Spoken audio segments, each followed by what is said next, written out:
Dear listeners, I just clapped during talking. Good job. It was a happy clap? It was a happy clap. I feel like society tells men...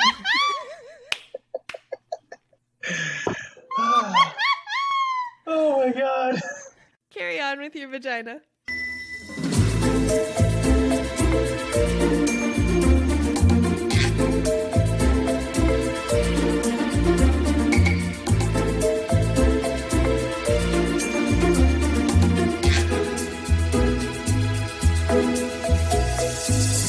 Hey there, beautiful woman whose name is Celeste.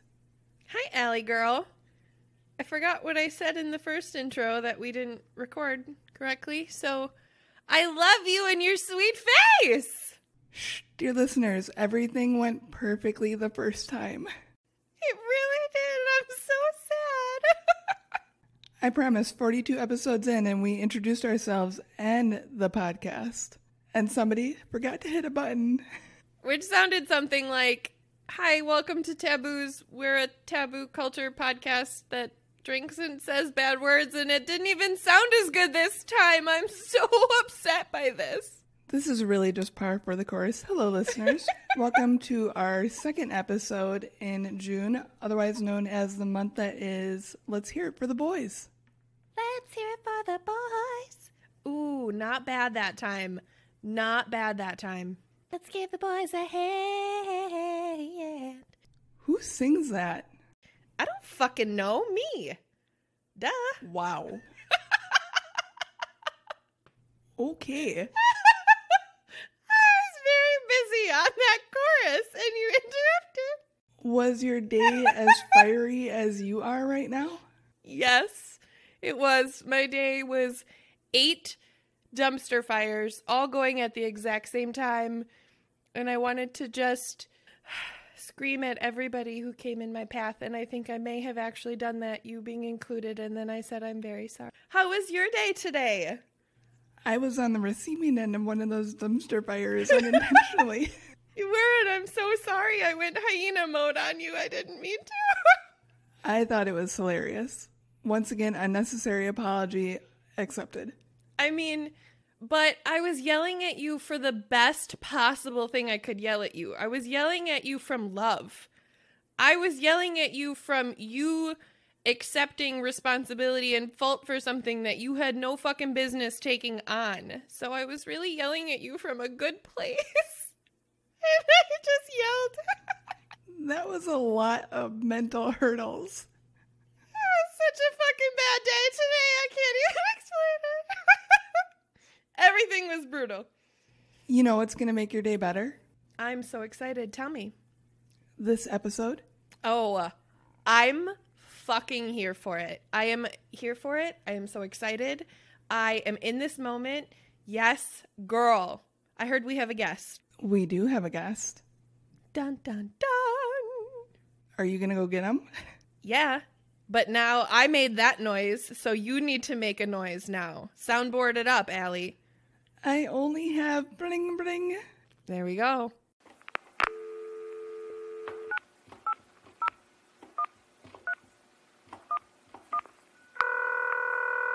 Why, hello there, special guest. Hello? Is this thing on? Hello? Can everybody hear me? Well, hello, ladies. How are you? Fantastic. It's on you to say hi, beautiful. I already said hi. Oh, hi. I work here. I'm so excited to have you. I don't know. Well, thank you for having me today. Story of my life. I promise I'm a functioning human being most days. I have the profound pleasure of introducing our special guest for today, Bubbles, from the Bub and Gobbz podcast. That's me. Hello. Hello. That's me. I'm Bubs, Hello. a.k.a. Bubbles, a.k.a. Hairy Guy, a.k.a. The guy with the flag. Had to get it out of the way, so Killed it. I'm here. Thank you for having me on your show. I'm so excited. Your hair is more gorgeous and flowing than mine is. You do have beautiful, luscious hair. Well, thank you. I grew it myself. Looks that way. Homegrown for sure. Can tell. Oh, yeah. Organic. Oh, yeah. Only the best. Hello. Welcome to our show. We are so excited to have you. I'm excited to be here. Thanks for inviting me. Absolutely. Before we get started on our topic, can we discuss what we are all drinking today? I would love to. Guess first. I haven't had it in a very long time because I've been trying to cut out sugar and cut my caffeine low, but I said, fuck it. I'm excited to hang out on this show, so I'm drinking a big old Mountain Dew. Ooh. Yes. Oh, yeah. Okay, can I tell you, if I drank even a drink of Mountain Dew, this would be a much different conversation, and Allie can confirm. It's not a good time. Crazy things to her, like, wow. Really? I, really turn into a little Energizer bunny. You're like a toddler with a bunch of sugar. Yes! Yes! But, in adult that's how form. I am, too. And I say a lot of bad words, and I talk really fast, and it's not pretty. So you're like the chipmunk with a sailor's mouth. Real, yes. Holy fuck, professional! Oh my god, what the fuck are we doing? Oh shit! Ah! That was exactly 100%. it. Where did you get that impression of me? I'm impressed. That's awesome. Now I kind of want to see this. I love that you brought Mountain Dew to this, though, in your flash cup. How ironic and wonderful. Allie girl, what are you drinking today? So this is Founders, and it's a Mas Agave Classica prickly pear. And Nice. on the first drink, I was like, no, thank you. And now on the halfway through the bottle, I'm like, this is quite delicious. On the halfway mark, I was like, I love this shit. That's how I was with tequila back in the day. Oh, this first shot sucks, and then 2-3 more shots. Oh, this is great. This is just like water. Someone hand me that pickle juice. Yeah. This actually has tequila in it. Oh, God. This is an Imperial Gose style ale brewed with agave and sea salt aged in tequila barrels with added prickly pear extract. That sounds And amazing. look at, there's a little come on, camera. Can you guys see the little skeleton arm? Oh. Oh, look at him and his little prickly pear. It's like he's holding up a heart. And there's a butterfly. There's a lot Maybe going he on is. here. None of it I connotate with prickly pears. There's a lot of mixed messaging happening. What are you drinking, darling? I am drinking a beverage that I was very skeptical of. It is a Crook and Marker grapefruit. Ta-da. It's so pretty. Okay. Except I was skeptical because I enjoy the flavor of grapefruit, but I don't like the tartness of it. And this is actually not tart at all. It's fucking incredible. It is going to be drank way too quickly because I can't help it. It's so good. And refreshing. 0 sugar, infinite flavor. Yeah. Both of those sound delicious. Shout out to the episode with you and Jordan and I where you guys argued that grapefruit was tart and I was over here saying it wasn't, and then I was promptly proven wrong by also my husband and Google. You are wrong. Grapefruit is tart, but I feel like when I drink this, that this tastes as though I were tasting normal grapefruit with your taste buds. This is like me trying on your taste buds in a way. Have fun with that, I think. Thank you. I'm going to really fucking enjoy myself. Don't you worry. Don't you worry. Do Not it. worried. I say do it. Thank you. Yeah. So, dear Bubbles, we asked you to come on today for a specific topic that we were covering, and it's because of your employment. And as a segue to this episode, I would love for you to share with our listeners what you do that we invited you on to talk about today for Help Me with Words. Anybody else? I'd love to. In fact, that's kind of what I do for a living sometimes. I currently work as a substitute teacher for my local school district. I have taught every single grade from preschool to seniors in high school, and it's a lot of English and language arts and math and history and science, and I've even taught PE, and I teach music, and yeah, it's kind of cool. And every day is different. Every day is a new adventure. I'm either getting slobbered on, sneezed on, or telling kids to tie their shoes and pull their pants up, or I'm telling seniors to shut up and get off their phones and get their math homework done. It's every a new day's adventure a gamble. Oh yeah. In fact, today there was a senior, or no, he was a sophomore in my math class that I had to sub for, and he got all mad at me. My teacher name is Mr. G, right? And he's like, Mr. G, you didn't give us enough time to get our work done. I'm like, bro, you had an hour and a half, because they're in block schedules because of COVID this year. I was like, dude, you had an hour and a half for 20 math problems. I did it in like 15 minutes. The rest of your class got it done in like a half hour. But I didn't have enough time. I'm like, dude, you were on your phone the whole time. Shut up! I'm like, okay, all right. So he got an F, and it was glorious because he cried, and I was like, ha-ha, you should have listened to me. So I love that God complex. That is a power I wish I had. At first, I told myself I wouldn't let it go to my head. But the first moment I told the classes to do it, I was like, all right, everyone, shut up. And they all shut up. And I was like, oh. I wield the power. This is what it's like. Oh. I wouldn't be able to deal with kids all day long. I love my child. Same. I hate other people's kids. Yep.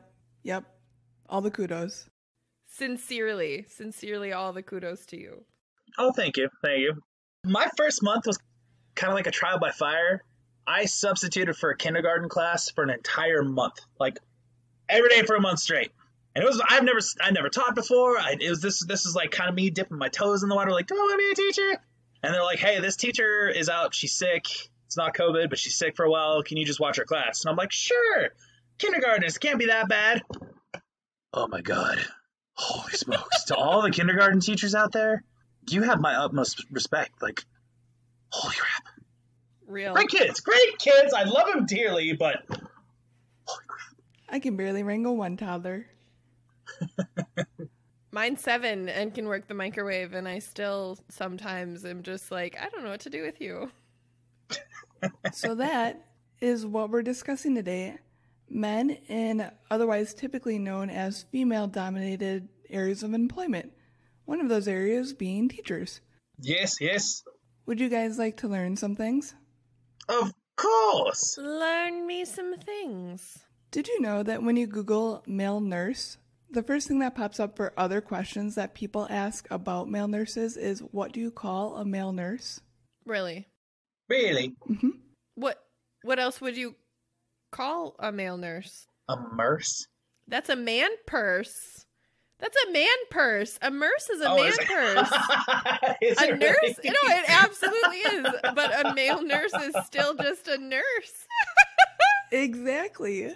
I'm not even saying, quote unquote, just a nurse in like a minimizing way. I mean, like, sincerely, there's no qualifier on it.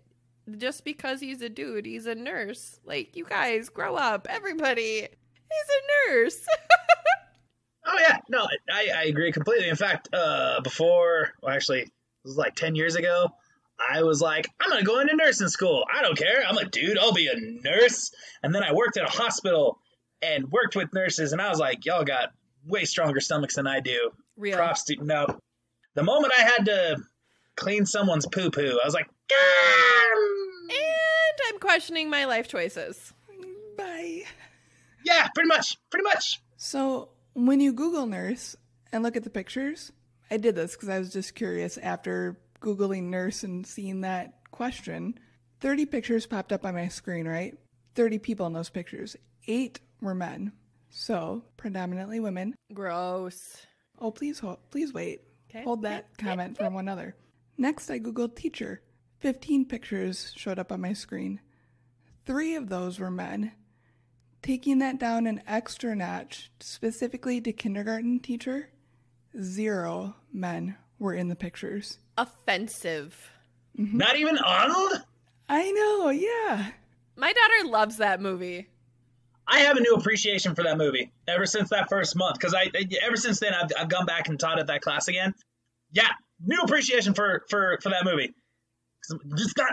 I even had to bust up that it's not a tumor. Like, I had a kid. It was like, oh my God, I have a tumor. It's not a tumor. Chillax. Oh my God, I just Arnold him. Yes! It's a mosquito bite, bro. Oh, I wish you would have used the accent when you said it to him. It's not a tumor. That would have been amazing. That would have been great. It would have been lost on him, but it would have lived in your memory bank forever. Exactly. And then yeah. later down the road, the kid would have been watching the movie and been like, whoa! I had that guy as a teacher! Oh my God! So typically this is the area where I dive into history, and history wasn't really something that I could pin down for this one. When women entered the workforce, they did so mostly into a caregiver, secretarial, or factory type roles because they were generally shoehorned that way. Hence, the woman's role continued to persist onto those job stereotypes. There's your history. Really. It's as simple as that. I'd also argue, however, on that point, those roles were the roles that women were allowed to have and only allowed to have at some point in history. So I really recognize not only has that stereotype been formed throughout generations of women continuing down that path, but sincerely pointing out at one time, women didn't have a choice to do anything but those things. Yeah, that's why I said shoehorned. I didn't know what that meant, so I took it to another place where maybe other people don't know what that means. So I translated. I appreciate that. You're welcome. I feel like this is a shout out to hamstrung. Nope, what was that? Hamstringed. Yeah, that word. Don't hamstring me right now. I can't go there with you. So, I was curious what the top professions of women's fields are. This is from topresume.com. Number 1 is preschool and kindergarten teachers, which is 97% female workforce. Holy shit. Dental hygienists, which is 97%. Speech language pathologists, which is 96%. Dental assistants, 96%. Childcare workers, 94%. There's a pattern here. Yeah. Secretaries and administrative assistants, 94%. Medical records and health information technicians, 94%. Dietitians and nutritionists, 93%. That one actually kind of shocked me. I don't know why. That one surprises me a lot. Yeah, I think nutritionist and I think male for some reason, but I don't know why I think that. I just do. I think that because I think of like the personal trainer, healthy, big buff dude has a vested interest in nutrition more often than not. So I would personally hear nutritionist and I would not assume a role specifically man or woman. But if you asked me what I would assume it was, I would say man. Yeah. Hairdressers, hairstylists, and cosmetologists, 92%. Shout out to the Malcolm in the Middle episode that I just watched last week that had the dad, whose name I can't think of, randomly become a hairstylist in the middle of the episode. That was a great shout out. And then the last one in the top 10 spots is medical assistants, which is 90%. So there's the top 10 roles that women have within the U.S. as far as employment fields go. I think it's super interesting that the top 10 is all within a 90% mark, too. Yeah. In fact, the majority of my dealings with any of those professions, if I'm being honest, have all been female, including the dietitian or the nutritionist. I agree with you when it comes to like the personal trainer and such. Generally, you're probably thinking a dude, or doesn't always have to be a dude, but every experience I've had with a nutritionist has always been a woman. Interesting. Cool. Yeah, definitely. I guess I haven't personally worked with a nutritionist, so I'm going purely off of what my, honestly, stereotypical answer or perception would be. So I really appreciate that perspective being shared because I don't have one. Well, that's a fair stereotype too. So, but yeah, that's just the experience of me. I've only worked with just a few because I was a little too round when I was in the military, so I had to go see a nutritionist. Damn it. But yeah, so thank you for your service, by the way. Oh, thanks. I'll take on to that thanks awkwardly here. Thank you. Thanks. No worries. So obviously a common thread within those jobs too is a lot are in the caregiver type roles or the assisting type roles, like Dental. office. Yeah. Why so much dental work? So much teeth. Teeth and children. Come on, ladies. Expand your horizons. It's not even that, actually. So this isn't part of the research that I added in here, but women are moving more into men's roles and men are moving into women's roles. So the reason that these are more female dominated is because men are moving into them less so than women are moving into men's roles. So it's not that women need to branch out, it's the other way around. Thank you for clarifying that. Let me rephrase. Men, broaden your horizons. Teeth and children are calling. Yeah. Teeth and children. Yeah, I'm not even going to fight that. Teeth and children, they're calling. And now that's the name of this episode. It's perfect and it sounds so creepy. Oh my God. Thank you for being on our show.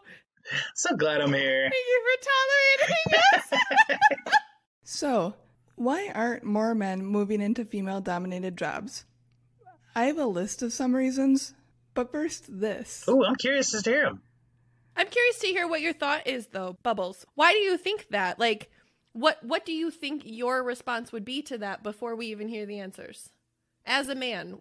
Well, I mean, first of all, in my opinion, it definitely, depends on the guy and it depends on the job itself. So, like, if we're talking, say, for instance, a teacher's role, for me, it's easier for me to say I'm teaching at a higher grade level, such as, like, you know, middle school up and the high school ranges, because that's where all my male teachers were, right? And because that's when you're growing a little older and that's when it gets a little bit more serious, and not serious, but it gets more intellectual because you're actually talking and you're working all day, every day. Whereas the younger grades, in my head, you picture a woman teacher because you're still in kind of that nurturing stage. Those kids are looking for guidance, not a lot of like stern, like knock it off. They're talking. They're still looking for that mother figure, if you will. I could be wrong, but that's just for what I've seen. I think that's a really valid perspective. And so when it comes to teaching, that's the stigma that goes in my head. Now, when I go in there, even the kids are going, "Who the hell are you? You're not sweet and innocent. You're kind of loud, and you told me to stop, and nobody does that. I don't like this." But even in other professions, like I mentioned earlier, I was looking in the nursing field, and that's typically a female-dominated role. Or even I worked as a bartender a long time ago, and even like that's kind of shifted from like a male-dominated to female-dominated. And in my opinion, there are a couple of reasons. You know, there's always you grow up as a dude, you want to grow up to be manly. You want to be known as I do this job and I'm a man. Which there's nothing unmanly about being a kindergarten teacher or a freaking nurse or anything like that. Like, being a man is all about just being a good person. Doesn't matter what job you are. But growing up, some kids or boys are taught that way, unfortunately, or some boys just have that natural inkling, like, that's not manly. No. Children and teeth? No. But at the same time, like, there are other professions that ladies have become more dominant in, i.e. the bartending, the nursing, the teaching and stuff like that. And the horrible person in me also thinks that more guys are shying away because it's almost like a sex sells kind of thing. And that sounds horrible, forgive me, but in certain areas, in certain job markets, it still does. And more people are prone to seeing, like in the bar scene, right? More people are going to be prone to seeing a beautiful woman behind the bar than yours truly. Even though, let's face it, I'm adorable. You're a beautiful man. I'd be honored to buy a drink from you. Same. Oh, well, thank you. I'd be honored to pour you a drink. But in certain areas, in certain markets, depending on, who your demographic is that you're trying to sell to or trying to market to, sex still sells, unfortunately. And so that's where I see more of those female-dominated roles becoming more apparent rather than the male-dominated. And like I said earlier, the dudes a lot of dudes need to swallow their pride and not think of it as like, this isn't a manly job, or like, this isn't, I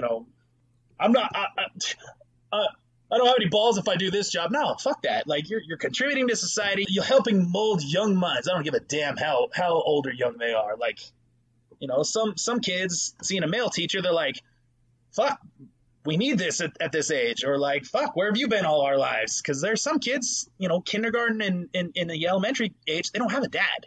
Right. So for a man to come up and say, hey, knock that shit off. I don't say shit to little kids, by the way, but I do. Hey, knock that off. I wasn't judging. Oh, there are times where I'm like, all right, you little fucker, I just want to. No, but just getting started, like, hey, knock it off. They're not used to that. They don't have that male figure in their life going. Right. They don't know what to do. Like, oh God. And then you see them start to mind their manners a little bit more, Oh, this is weird. So I know it was a kind of a rant, but I loved it. I was here for it. But I am curious to hear the actual answers. Me too. No, you guys just called out so many things. So, like, what's the word I'm looking for? Future... Synapses? Nope. Shout out? Stay tuned? Nope. Foreshadowing? Foreshadowing. Thank you. We would have gotten there eventually. You got it. Thank you. I threw out so many words for you. So, this is a whole thing. Prepare for an article. Okay. Whole thing. Here we go. Hit it. From businessnewsdaily.com. I thought this was a really great call out. Gender-marked job titles such as midwife and mailman actively encourage gender being part of their definitions. That is super interesting. Mm-hmm. Ah! Never even thought of that. What would you call a female mailman? A male woman? I'm not being an idiot. Male lady? A male lady? Like, really, I don't... Male lady. Male person? I do say my male lady hates me. I say that all the time. That's what I do. She does. Yeah. But I never really thought about it. But I was more interested in the midwife one. Yeah, because what would you call a male midwife? They're called midwives. Yeah. Yeah. A midman? A mid dude? I don't know. A mid bro. Mid bro. I gotta call the mid bro. Hey, mid bro, the water broke. Oh shit. Quote, meanwhile, the men and women who do break down gender boundaries are often perceived as less masculine or feminine. Even academia reinforces this. A paper from the 80s said men in female-dominated professions were more likely to have, quote, greater tender-minded, emotional sensitivity, and distant relationships with their fathers, which I thought was super weird, that gentler, like essentially gentler men were said to have distant relationships with their fathers. But moving on with this quote, decades of man as breadwinner stereotyping have led to the view that if a job is high-skilled and high-paying, it's man's work. The programming example illustrates this. A 2017 study, however, found the converse to also be true. When a profession is arbitrarily assigned to men, it is perceived as more credible. The study researched this conclusion by examining a relatively gender-neutral profession, loan managers, for a Central American bank. This was super interesting.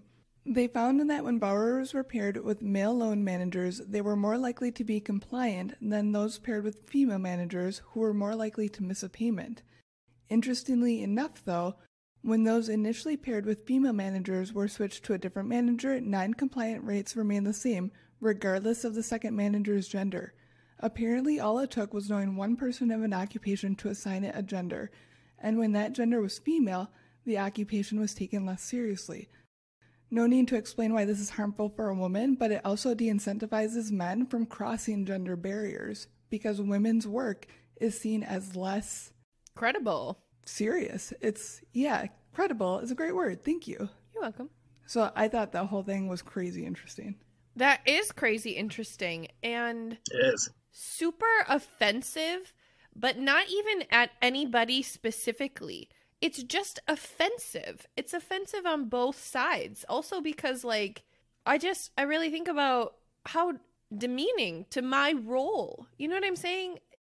I don't know. The call out here, too, is, like, it's not men bashing women or women bashing men. It's women bashing women and men bashing women and men bashing men. And, like, everybody's involved in this really fucking stupid party. Exactly. It's just a perpetual cycle of society open-mindedly hating whoever the fuck suits them. Like, that's really what that comes down to. But that's the fact that that study was done and the statistics really showed that male loan officers have higher return rates on their loans just because they're a dude.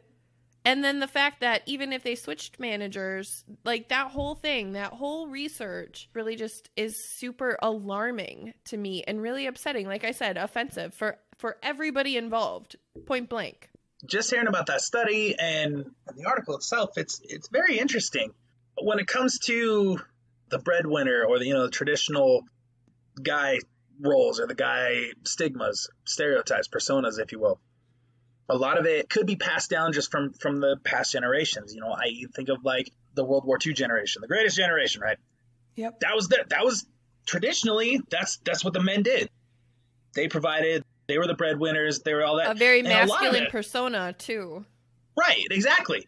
And granted, we as a society have definitely changed over those years to where it's not, for a long time, even in my house, my mom was the breadwinner while my dad was looking for work. Or I know other houses where the dad stays home and he's the stay-at-home dad, where the mom goes out and she's the breadwinner. Like, and it's totally cool. There's nothing wrong about that. There's nothing emasculate about that. There's nothing more masculine. It is what it is. If from my perspective, and I had a really cool conversation with another gentleman while hiking in the middle of the woods last weekend. When it comes to like a man wanting to provide for his family and be that protector, be that like that one guy, I think a lot of that really comes down to nature. And it sounds silly, but look at a lot of other species out in the animal kingdom, right? Gorillas, for instance. What is the male's job? The silverback. His job is to provide, protect, and like kick somebody's ass who's going to threaten his family. Mm-hmm. Look at a pride of lions. The male's job. He's not a good hunter because he's lazy and slow, but by golly, if someone comes near his family, he's going to whoop his ass, and he's the one who's going to protect and provide. Roosters, he's watching all over his hens. If a fox comes in, he's going to whoop his ass. All throughout the animal kingdom, and it's not every species, but there's so many damn examples of it, and I think that dials back to men these days. And I'm not saying it's perfect. I'm not saying it has to be this way, but I think a lot of men, myself included, they have that natural instinct of, hey, I have this family, I have my friends, I want to be the one to protect them, I want to be able to provide for them. And so then they get a little, when they can't do that, it's almost like you're a little butthurt. You're a little like someone's just kicked you in the nuts because you can't provide, you can't adhere to that natural instinct. And so when they do studies like that, or when they write articles like that, or when they have those typically female-dominated roles that they're looking at it, but they're like, no, that's a female role. I got to be the protector. I got to be the provider. You know what I mean? Like, I think a lot of that boils down to our natural instincts in our heads. Once again, another rant brought to you by Bubbles. I can totally understand that, though, because as covered in our pregnancy series and our Child Free by Choice series, I didn't have the natural inclination to have a child. So, that's supposed to be baked into me, and it wasn't. And I see that in a lot of women around me. So there are preconceived things within our nature that we do have to recognize are impacting some choices, but that doesn't mean we have to follow them, essentially. No, and you're absolutely right. That was going to be my follow-up point. I loved that whole rant. I thought it was dead on, sincerely. The thing that stood out to me, though, is the societal perception on then that one man. Because it truly doesn't matter if you are the lion because you are the big buff cop, military sergeant, what the fuck ever masculine role insert here, right? Or if you're the kindergarten teacher, that doesn't change your masculinity or your ability to provide and protect your family. All it means is what you do from your day to day. And you guys, I don't know if we cover this at any point, but I really have to say, we spend 40 hours at minimum, usually, at work a week. That is so much time. If you're not loving what you're doing, you are doing your life wrong.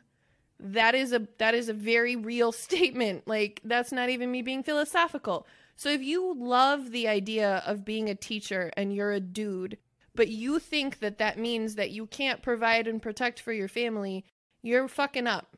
I'm just really saying that. Oh, I agree, especially depending on the state you work in. So I work up here in Washington, and teachers make a great fucking living up here. Like I saw, like, if you go on Indeed or, you know, those job websites, man, teachers make a killing. I don't give a fuck if you're a kindergarten teacher, preschool, or what. You make a great fucking living. So that's great to hear, because that is not the case here. In a lot of states, it's not. No, we are in Wisconsin, and it's trash.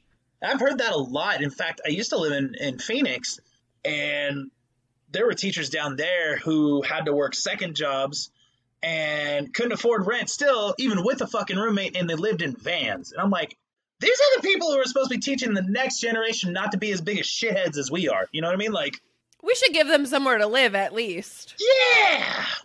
Welcome to a great segue as to one of the reasons why men aren't moving into female-dominated areas, per some items that I was reading. And stay tuned for a future episode about teachers. Oh. So there's the reality that a lot of female-dominated career fields are still severely underpaid. We'll just start with that one. Real. Seeing we were there. Preach. There's obviously the stigma, which we've touched on, but I have a section that we'll dig into more later. One of the things I thought was super interesting that maybe you can expand upon a little bit, Bubbles, is no camaraderie due to being sort of a unicorn in the field, especially in areas like early childhood education. I saw was a huge call out. So, unfortunately, when you're a dude surrounded by primarily women, you have to, as much as you want to have that workplace camaraderie and just, you know, kick it with your friends from work, as a man, you can't really do that these days. Unfortunately, you have to mind your P's and Q's with your coworkers just as much as you have to do with your students. Because one wrong word, one wrong motion, one wrong look, you know, and if someone labels you as a creep, a creeper, creepy, you're fucked. Like your career's over, fool. And that goes from if a student thinks that, or if one of your coworkers says that, like, as a man, your head has to be on a swivel 24/7 if it's in one of those professions. And I'm not saying that as like an insult, or I'm not saying that like, you know, it's all your fault kind of thing. I'm saying that just men, we have to, because of these last few years and just the way society is nowadays, can't really have that camaraderie when it's a female dominated place, even if they want to, even if they try to. And unless you're Keanu Reeves, who, let's face it, he's fucking awesome because he takes photos and he never puts his hands on anyone. He always sticks his hands up, right? And he never looks bad. No, son of a bitch. He never ages either. No, he's no, fucking he vampire. doesn't. It's creepy. Telling I you. love Keanu, but where's the fountain of youth, please and thank you. Well, to be fair, he is the one. So, to be fair, so he is the one. He is the one. So I just caught it. I'm so sorry. I just caught it. I had the hots for Trinity when that came out. So anyways, please continue or just keep talking about the Matrix. Yep, I'm right there. Trinity. Had a crush on her for years. Anyways, so at least that's been my experience too, because there are classes or schools that I work at where I could be sitting in a classroom and then a few other female teachers come in and they just want to shoot the shit and have a good time. And I'm all about that. But in the back of my mind, and I feel horrible for it, I can't listen to 100% of the conversation because in my mind I'm going, hey, Bubbles, keep your fucking eyes up. Do not break the horizon. What are you thinking about? No. Just smile and nod. Cool. Don't make any stupid motions. Don't make any stupid remarks. Just smile and nod. Yeah, cool. Nice to see you.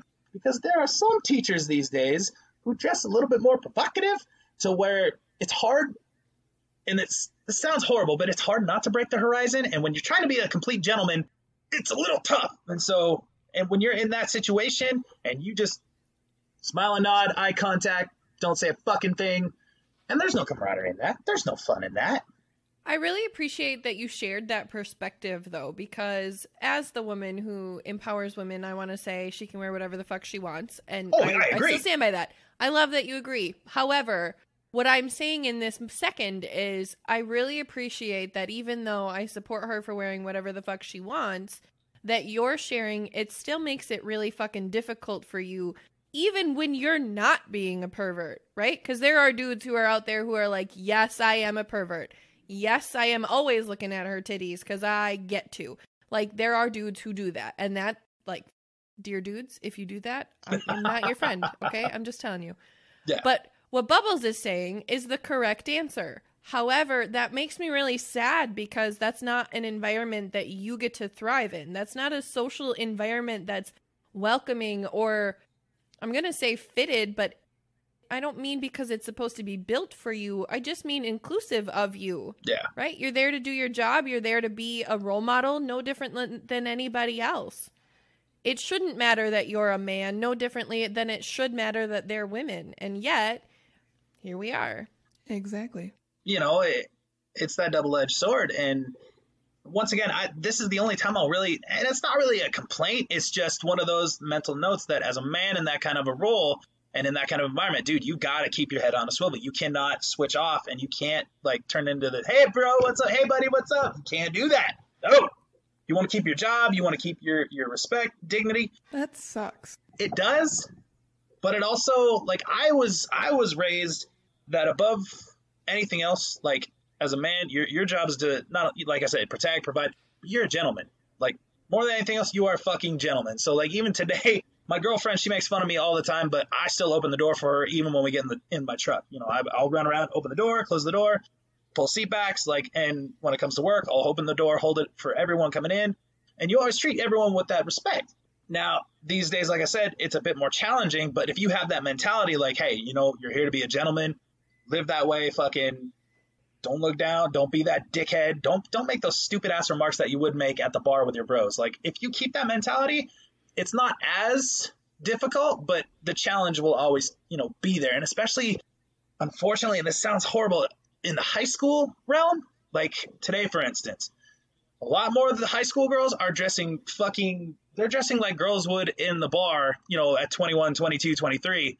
And all that's going in the back of my mind is put a fucking sweater on. Like, I'm not looking, but there are dudes out there who, yeah, shit. There was a girl who came in like this, like, tiny tank top with a fucking midriff showing and like these tiny shorts with half her ass hanging out. I'm like, how are you in the school right now? Like, put a fucking sweater on and some sweats, for God's sake. Like, ugh, it's just not okay. Something that I really appreciate that you shared, though, I want to go back to the concept of, like, your reputation and credibility being ruined because someone called you, quote unquote, creepy. Like, not only offensive, but what I wanted to say about that is that in itself is also something that you have to think about and worry about that is just really unfortunate in that dynamic and that experience because you are such a gentleman, right? And for people who truly know you and who work with you,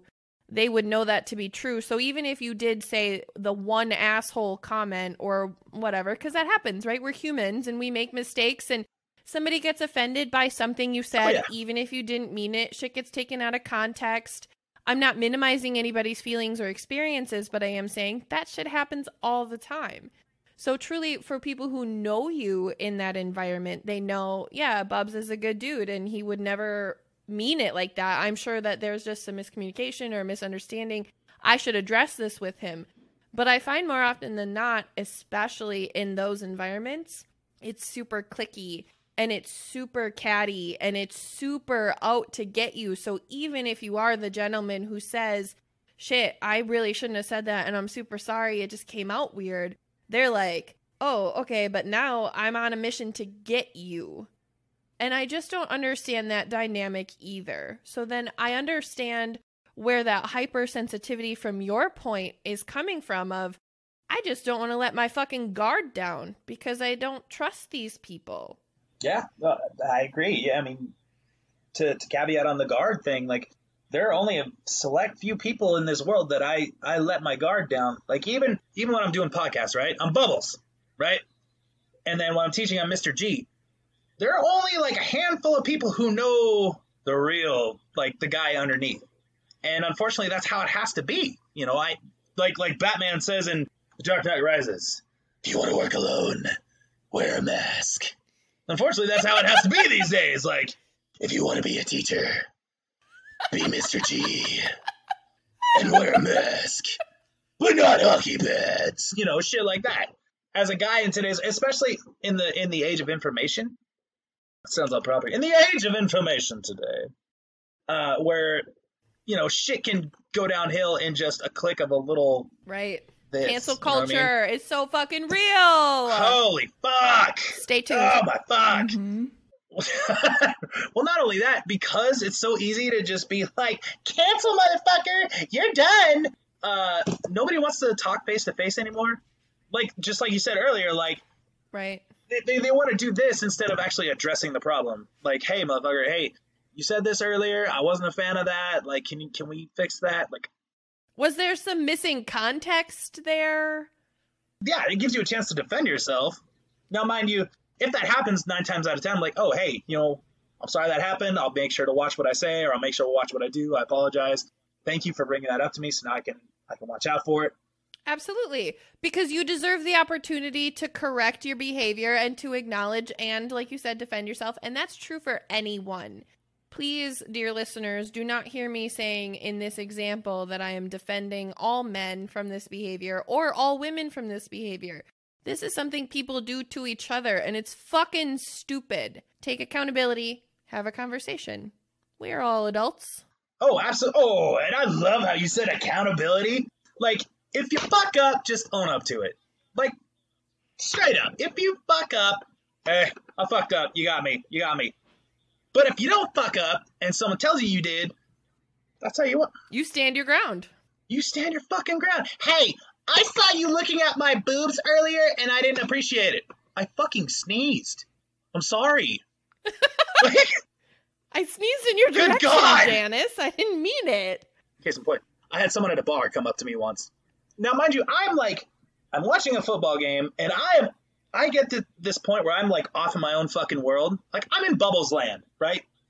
Like, I'm just like, I imagine Bubbles land is a beautiful it's place. glorious. It's, yes. I would try to explain it, but then everyone would just be so high from the euphoria. Like, we don't, like. It would be like an acid trip for our ears. Holy fuck. Pretty much. Anyways, I'm off in Bubbles land, just minding my own fucking business, and this lady comes up. She's like, hey, motherfucker, you been mean mugging or staring at me like a creep for the last, 10 minutes. What's your deal? And she's like, waiting to slap my ass. I'm like, not my ass, but my face. She's waiting to slap me. And I'm like, I'm sorry, who are you? What? You were where? Oh, fuck, I'm so sorry. I was off in my own world. She doesn't believe it. It's like, no, you're a creep. I'm going to kick your ass. And then she calls her boyfriend up, who's 3 times bigger than me. And he's like, we got a problem here. I'm like, oh, God, I'm going to fucking die just because I was in Bubbles World. And the Steelers are losing. What the fuck? We'll see. Okay. I'm a Seahawks fan, so. Oh, okay. Okay, neutral ground, common ground. Fuck the Niners. Oh, super fuck the Niners. Yeah, fuck the Niners. The Niners are losing, so I don't give a fuck. So it's all good. So, yeah, shit like that happens all the fucking time. And once again, as a guy, you got to keep your head on that damn swivel, because all it takes is that one person. Hey, you were staring at me and I don't like it. Huh? Who the fuck are you? What? I was? Oh, shit. But if you were, fucking own up to it. I would be so screwed because I go into 1,000-mile stare like multiple times a day. So, sorry to anybody that thinks I'm staring at them.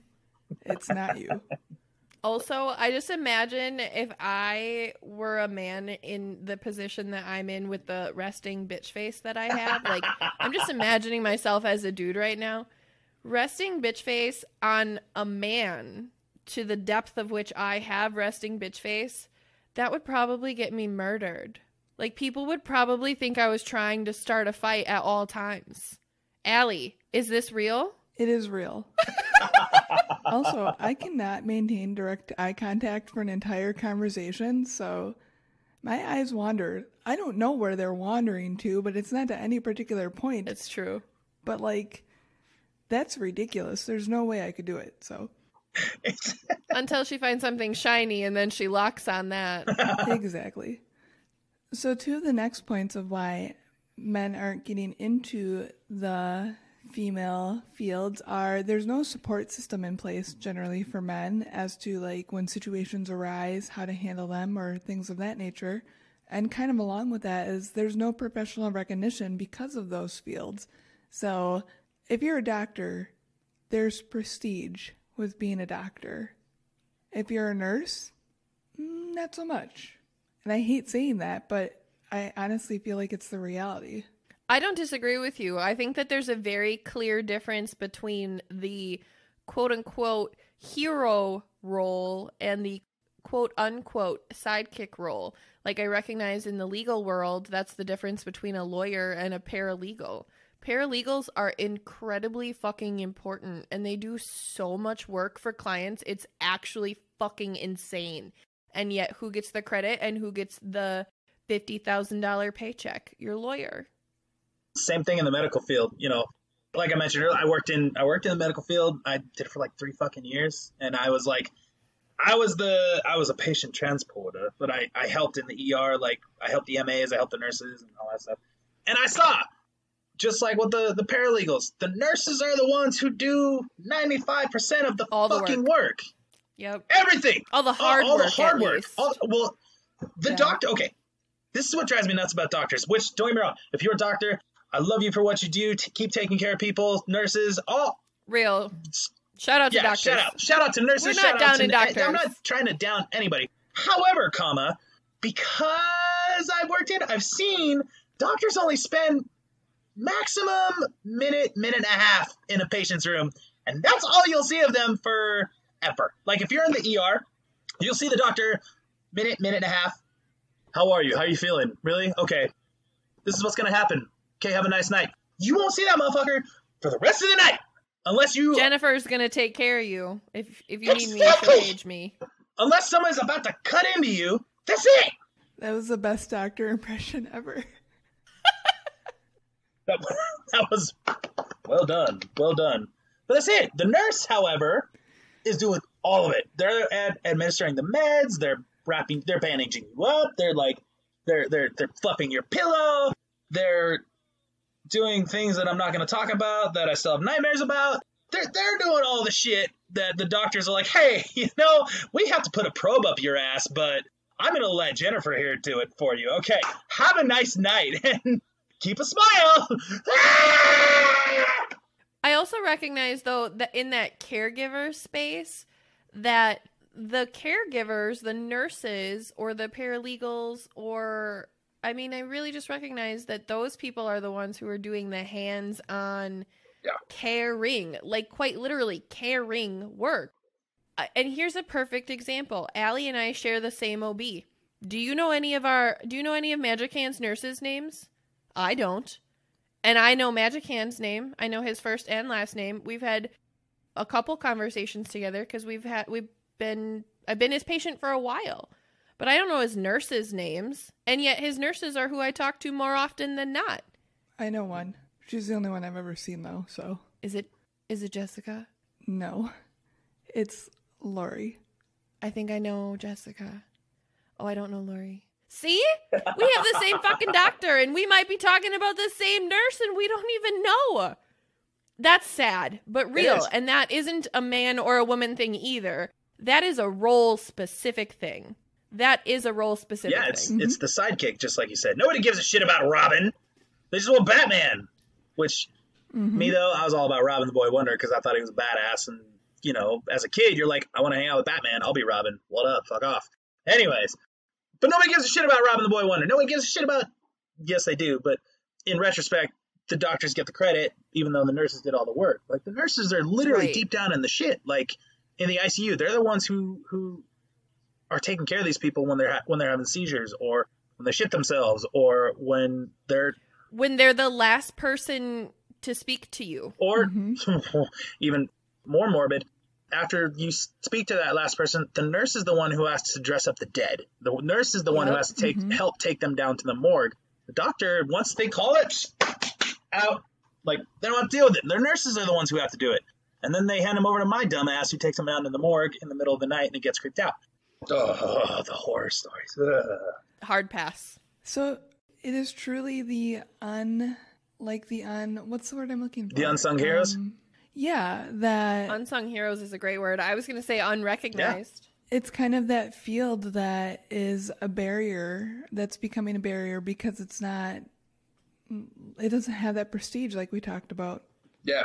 Not saying that all men are looking for prestige, obviously. That's not what I'm saying at all. No, but there are a lot of guys out there who are looking for the recognition, the glory, if you will. And I think that it is a very common stereotypical perception that with those roles of prestige comes power and recognition and, in turn, masculinity. Now, I'm not saying that each man individually recognizes that to be true, but I am saying as a collective, as a society, we as a people have made that statement to be true. Oh, yeah, and it goes back to the nature thing. At some point, every man, yearns to be the alpha. Whether you are an alpha, a beta, omega, it doesn't fucking matter. At one point in your mind, I'm gonna be the king of the world. I'm gonna be the alpha. I'm gonna be the top fucking dog. And that could be in your field. That could be in your family. That could be in, for instance, when I'm president of the world. You want to be the top dog. My fucking Pokemon gang, bro. Yeah. What up? Also, I think another thing that just popped to mind is, and correct me if I'm wrong, over here being a woman, not a guy. Over here with the vagina, checking in. I feel like society tells men that your job makes and defines you, and that is who you are. And I feel like that's not as impressed upon women. It still is, but I feel like it's not as ingrained as it is. It's almost like in the genome for men. Am I wrong in that assumption? Well, as the penis in the group. I want to wait. I want to hear the penis perspective. Super want to hear the penis perspective.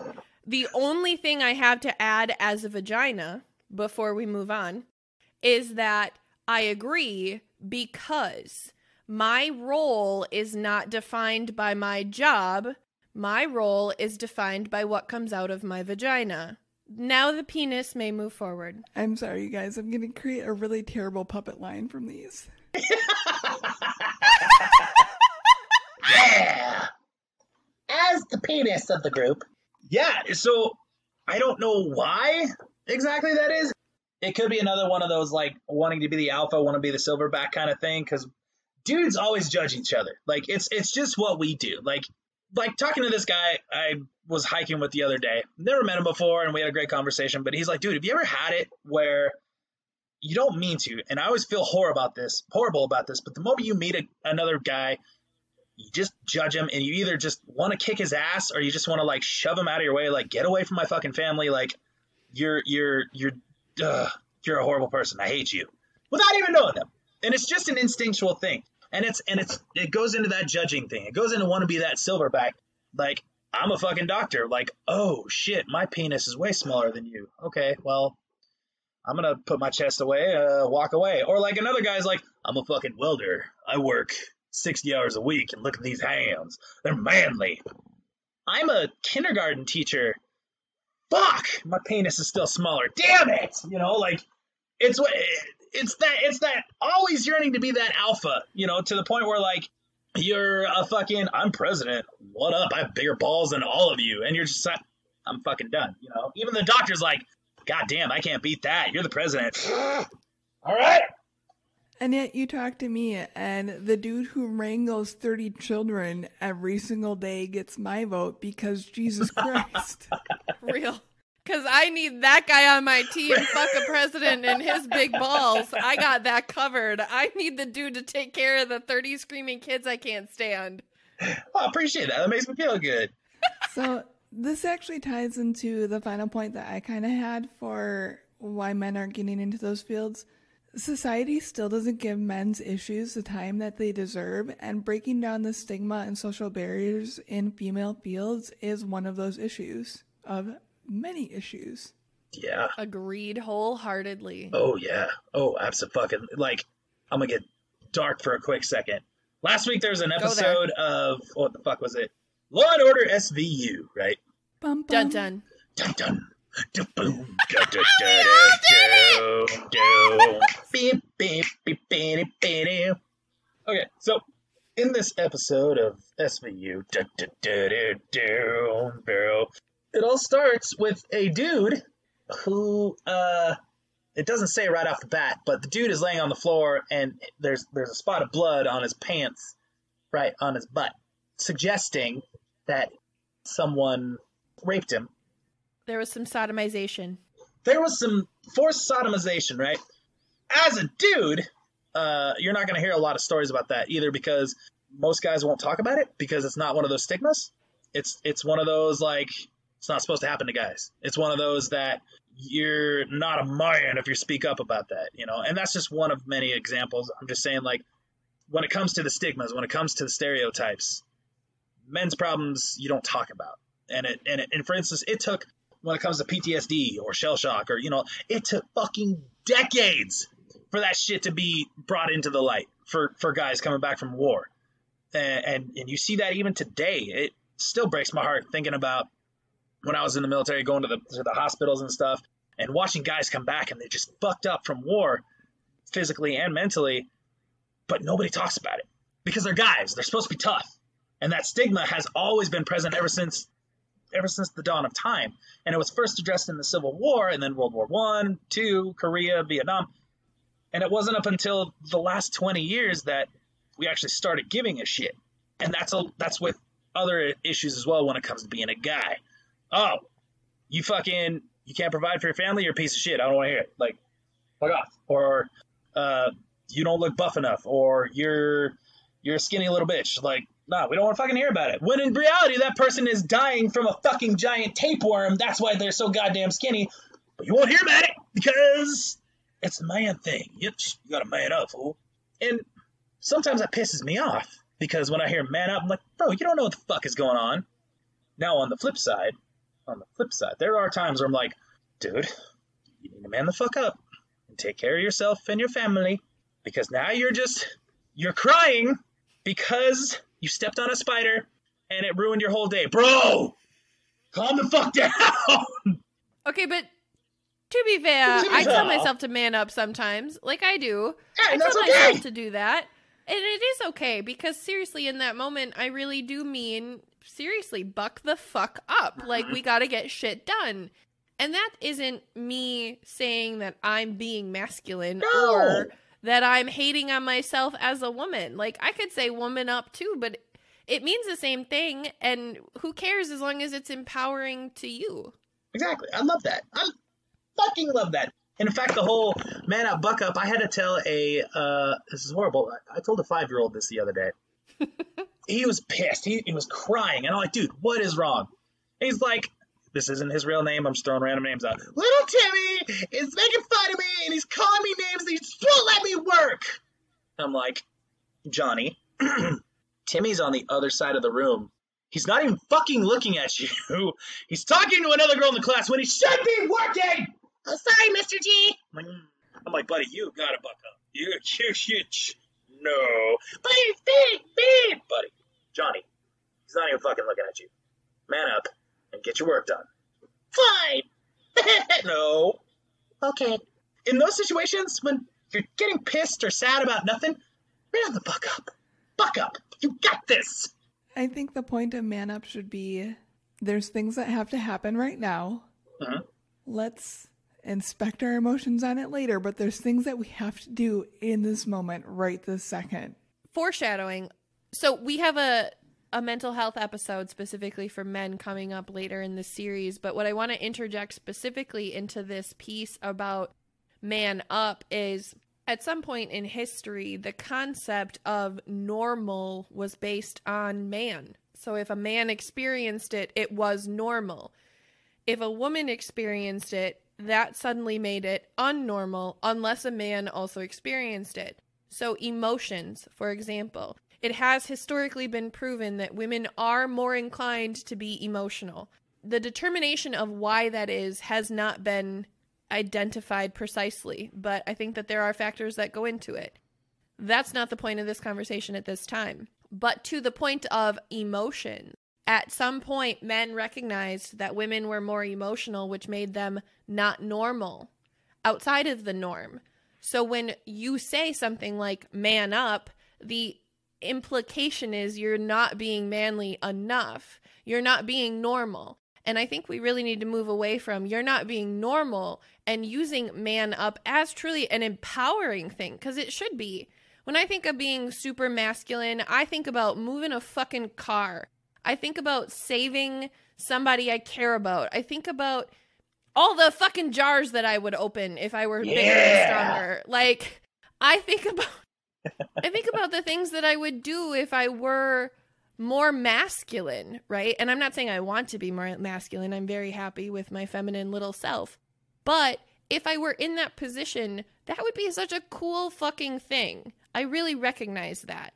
I also really recognize that there are a lot of men who make it very difficult for it to be an empowering thing. And that has to be just as fucking frustrating. Oh, yeah. Yeah, there's a balance to it. I love everything you fucking said, by the way. Love it all! Because, like... Thank you. You know, like, when I'm at the gym, right? Trying to get stronger. I'm about to squat, 300 pounds. I'm like, time to man up and get this weight up. You feel powered up. You feel like a fucking... My pre-workout's kicking in? Ooh, you are riding the fuck out of the dragon, and the dragon is just roaring. You're, let's do this! You get that weight up, you feel fucking, you want to pound your chest, like, you feel like a man. But at the same time, when you're in the middle of say, a church group or something, and someone's trying to get something off their chest, shut up, man the fuck up. It's not the right place to do it there, Skippy. There's a time and place. A good reference or something to look at. The Bub and Gobbz Show did a whole month on manliness and mental health, so just a little plug there. Anyways, like I said, there's a balance. If you can find that fucking balance, you have achieved the concept of manning up. But if you're skewing one side to the other, then you're fucking up. Then you need more work, son. You need to learn to man up. Dear listeners, go listen to that entire month directly after this episode. Agreed. Entirely. Thanks. I will be. Yeah. I actually think that's a perfect segue to this next portion, which is what do they base for stigmas in those fields? Because my first point is demasculation. And the example I used, because I kept coming back to this because apparently I couldn't broaden my horizons throughout this entire thing, was male nurse. And my thought immediately went to Meet the Parents. Ben Stiller's character being a male nurse is a running joke throughout the entire movie.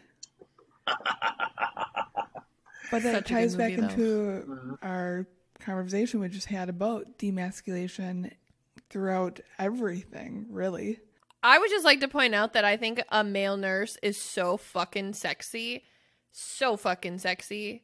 Not, obviously all of you, but in general, male nurses are a really hot fucking concept. See? Male nurses are hot, but not you. But not you there, Skippy. You can just keep trotting along, buddy. Some dude just feels called out. I'm really sorry, but not really. Another stigma that I thought was really interesting that I don't think a lot of women face is assuming that the job is a second choice to another career. So, like, you couldn't make it in one career, so this is your backup choice. You couldn't make it as a doctor, so you went for nursing instead. Yeah, straight up. Which is bullshit. Yeah. Couldn't make it as a football coach, so now you're a kindergarten teacher. Yeah. Which is such, like you said, such that one bullshit. felt a little personal. I mean, a little bit. No, I was kidding. This kind of ties into, like, all one, but men are apparently less caring, air quotes, not patient enough, and it's seen as more intimidating. I mean, I've known some really bitchy women that really line up with all of these attributes, so. Hi, I'm your best friend, and my name's Celeste. I'm not thinking of you. I'm thinking of teachers I had in high school. My favorite teachers were all men. Oh. Yeah, so for me growing up, all my male teachers were very athletic. Even our chemistry teacher was head of the cross-country team, but that dude had calves of steel. Like, you wouldn't want to get kicked by that dude. But the majority of my male teachers were all wrestling coaches too.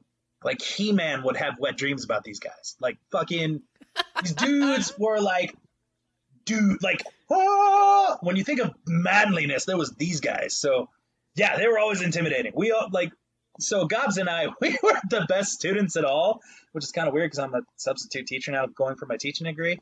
I've even gone back to some of my old teachers and been like, dude, I am so sorry for what Gobbz and I did. We were horrible human fucking beings. I'm sorry. But thanks for not killing us. Yeah. But that being said, most of those male teachers, unfortunately, and I feel bad for the female teachers, but most of those teachers, like, we listened to because we were slightly terrified of them. That we were intimidated because they give off that fucking silverback, like, don't fuck with me, I'm gonna mess you up, you know. Oh, you don't want to do your spelling test? Okay, let's see how it goes. And kids are like, don't hurt me. Granted, we'll never hurt you, but I've even noticed, for example, with the kindergartners, we were doing the Pledge of Allegiance, right? And I take pride in that. I take it very seriously. And one little man decided he just wanted to fuck around during the Pledge of Allegiance. I didn't yell. I didn't shout at him. I didn't tell him I was angry. I just said, hey, not okay. That was very disrespectful. Not okay. Dude was like a terrified little puppy. He sat behind his desk and he's like, sorry. I'm like, hey, buddy, no. Hey, it's okay. You just need to learn to be more respectful. And now you're crying during the pledge. Shut the fuck up. Shut up! Be respectful. Damn it. America. Hand over your heart if you're going to cry about it. So, exactly. If you're going to cry, put the hand over your heart. Damn it. Do it with pride. Well. That'd be such a bad teacher. Come to find out a couple days later, their actual teacher came back and she was telling me like, hey, this little man was fucking around during the Pledge of Allegiance. I'm like, excuse me, what? I was like, I had words with him about that. So a couple days later, I had to sub for them again. Oh no, if I'm around, Pledge Allegiance to. He didn't fuck around at all. But when his other teacher's there, the more nurturing female teacher, I mean, there's nothing wrong with that. I'm not trying to diss that at all. But when I'm there, they know, hey, not fucking okay. And amongst other things. In fact, I have to teach him tomorrow. There's a little shit child, little Timmy, who made little Johnny feel, sad. Little Timmy is one of those very big problem children. He loves his second home is the fucking principal's office. He's in detention so much. But he's 5. Well, that's because he doesn't listen to his teacher. He'll listen to me. I've never, not once, had a single problem with him, knock on wood. If I tell him, hey, Timmy, sit your butt in your seat and get to work. Okay, Mr. G. And that's the last I'll hear about it. It's that, and it's not that I'm trying to be intimidating, and I don't even raise my voice enough, but some, not all, but there are some men out there who have that stigma of the fucking silverback saying, hey, that's enough, motherfucker, or I'm gonna smash you. And those kids, boys and girls, are like, okay. And even back when I was in high school, my coach, who was fucking He-Man times 20, like, he gives you that look, you better shut up. You're like, don't hurt me. Okay.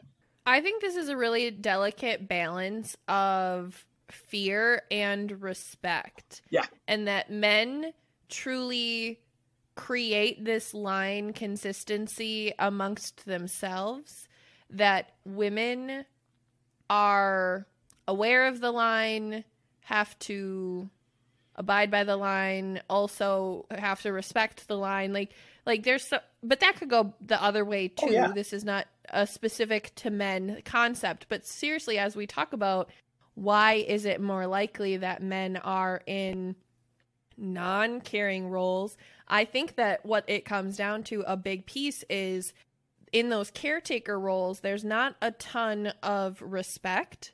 And if there's not a ton of respect, the way to get respect is through intimidation and fear. And I'm not saying that that's right, and I'm not even saying that that's a man's intention.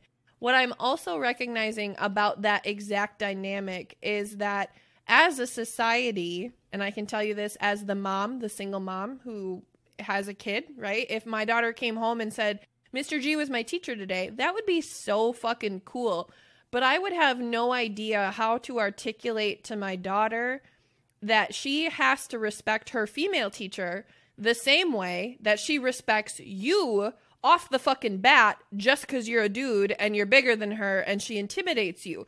that is an automatic respect that comes with being afraid of someone or something. And that's not because you're a bad dude. It's just because you're bigger than her and intimidating. That happens. We all experience that. When you're intimidated, it comes with a certain level of respect. That's why everybody calls judges your honor, even if they don't fucking deserve it. So I really recognize that conversation is not something that we're having in our household. And I guarantee you that that's not happening in any household. No. And then let's take it one step further. Let's take it to the households of the asshole dudes who are the super masculine, toxic masculinity, macho, machismo, whatever fucking negative connotation to masculinity you want to come up with, because those dudes are out there. Those dudes are telling their children, you only have to respect other dudes. So and that's then not okay. Those kids, and that's absolutely not okay. But those kids sound like the kid that you're talking about who lives in the principal's office, who only respects what you have to say because his daddy said he only has to respect another man. And that's a very real perspective that's not fair for you as the dude, because you deserve to be able to be the caretaker and the fun one and the silly one, and to just be the person that the kids look up to in a loving way, not just in the fear and respect way. You should have to always be the enforcer. Yeah. Exactly.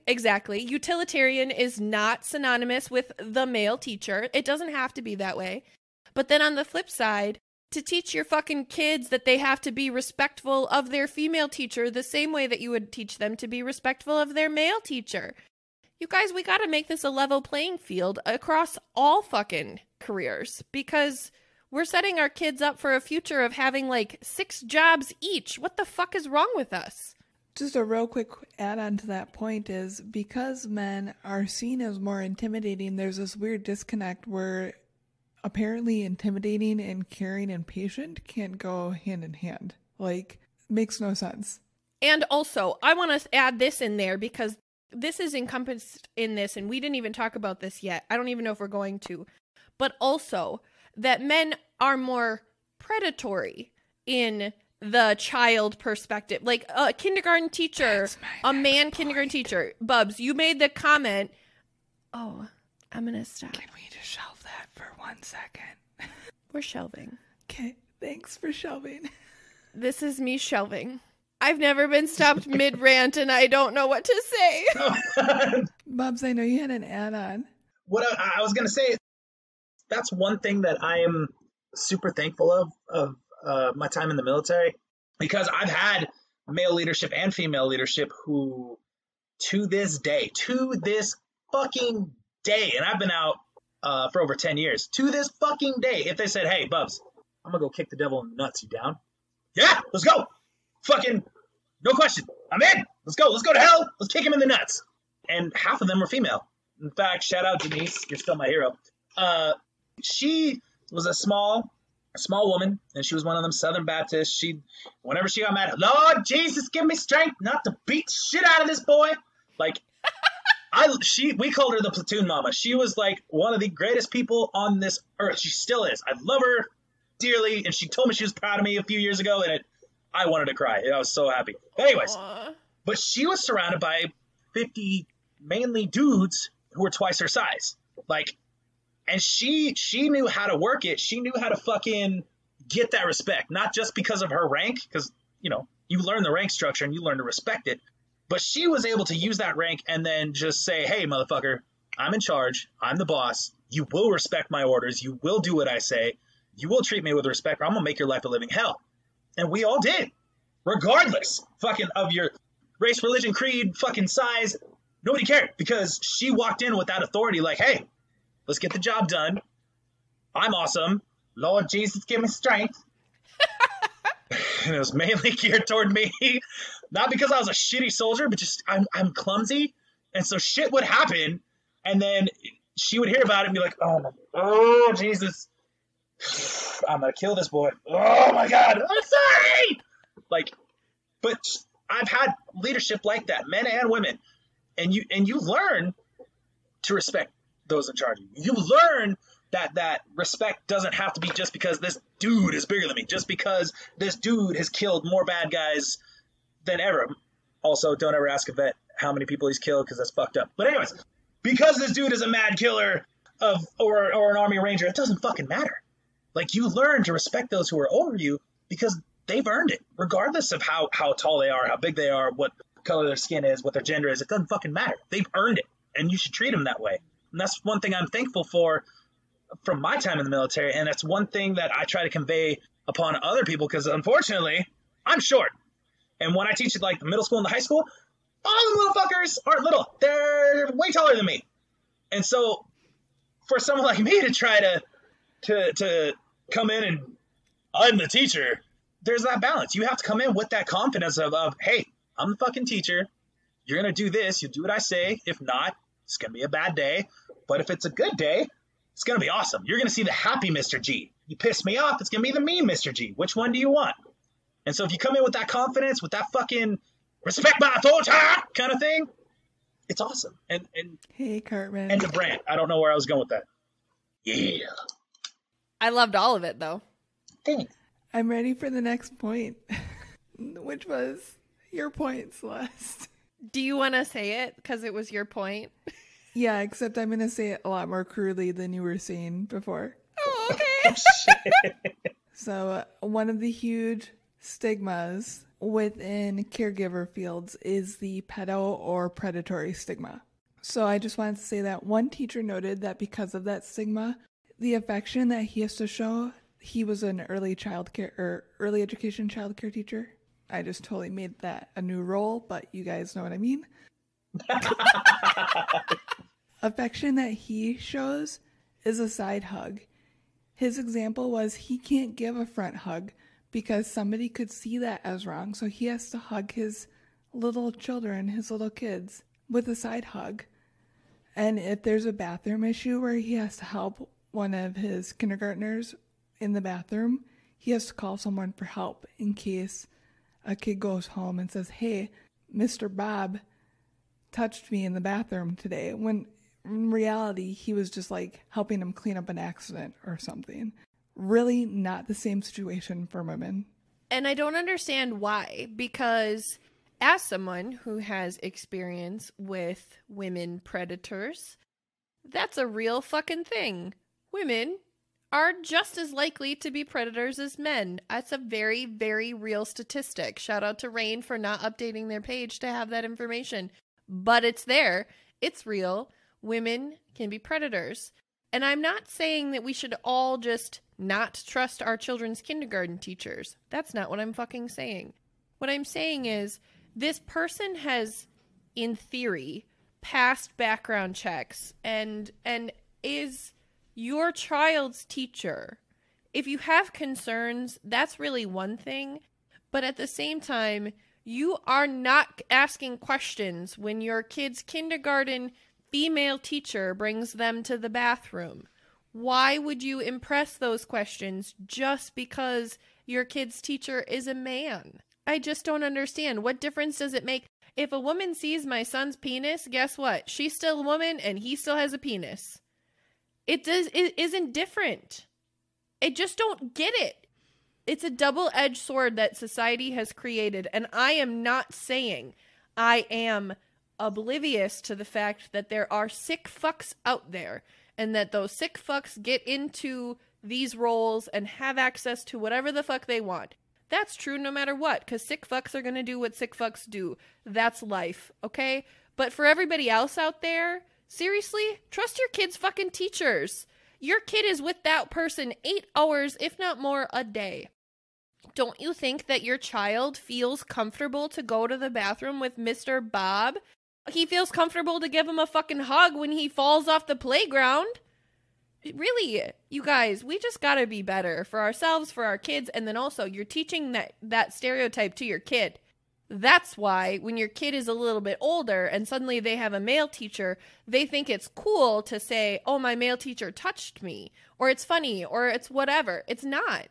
You've literally built your kids up to have this misunderstanding and misperception of the people in their lives and the roles that they play by implying this sexism. And that's on all of us.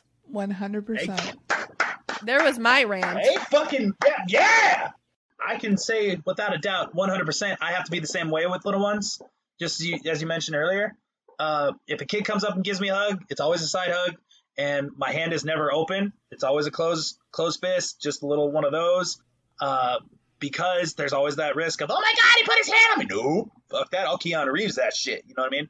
I've had instances where little ones are using the restroom and I'm either like, hey, kiddo, I need you to pull your pants up. Can you help me? Nope. Getting the female teacher. You know, like, I'm not going to play that game because just like you said, there is that stigma. There is that predatory stereotype that it's okay for a lady because for some retrospects, there's still that motherly figure. You have more trust in a mother than you do a father to do certain things. Unfortunately, and I don't believe in that at all. That's why I believe in the nuclear. Unfortunate is the right word for that. Yeah, that's why I believe in the nuclear family. You know, both my parents, regardless if it's a full household or a broken household, the mother and father are equally as important, and they need to be in their children's lives. And that's just my humble opinion. I don't give a fuck what anybody else thinks, except you two ladies. You're amazing. Anyways, but it is that stigma, and unfortunately, until we can, as a society, change that or kind of like bring it back toward the center.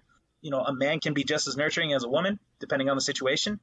It's not going to change. Men, like I said earlier, men are always going to have to keep their heads on a swivel in certain situations, just like in a school. Like I said, always a side hug, closed fist, never open hand. You always keep your eyes up no matter who you're talking to.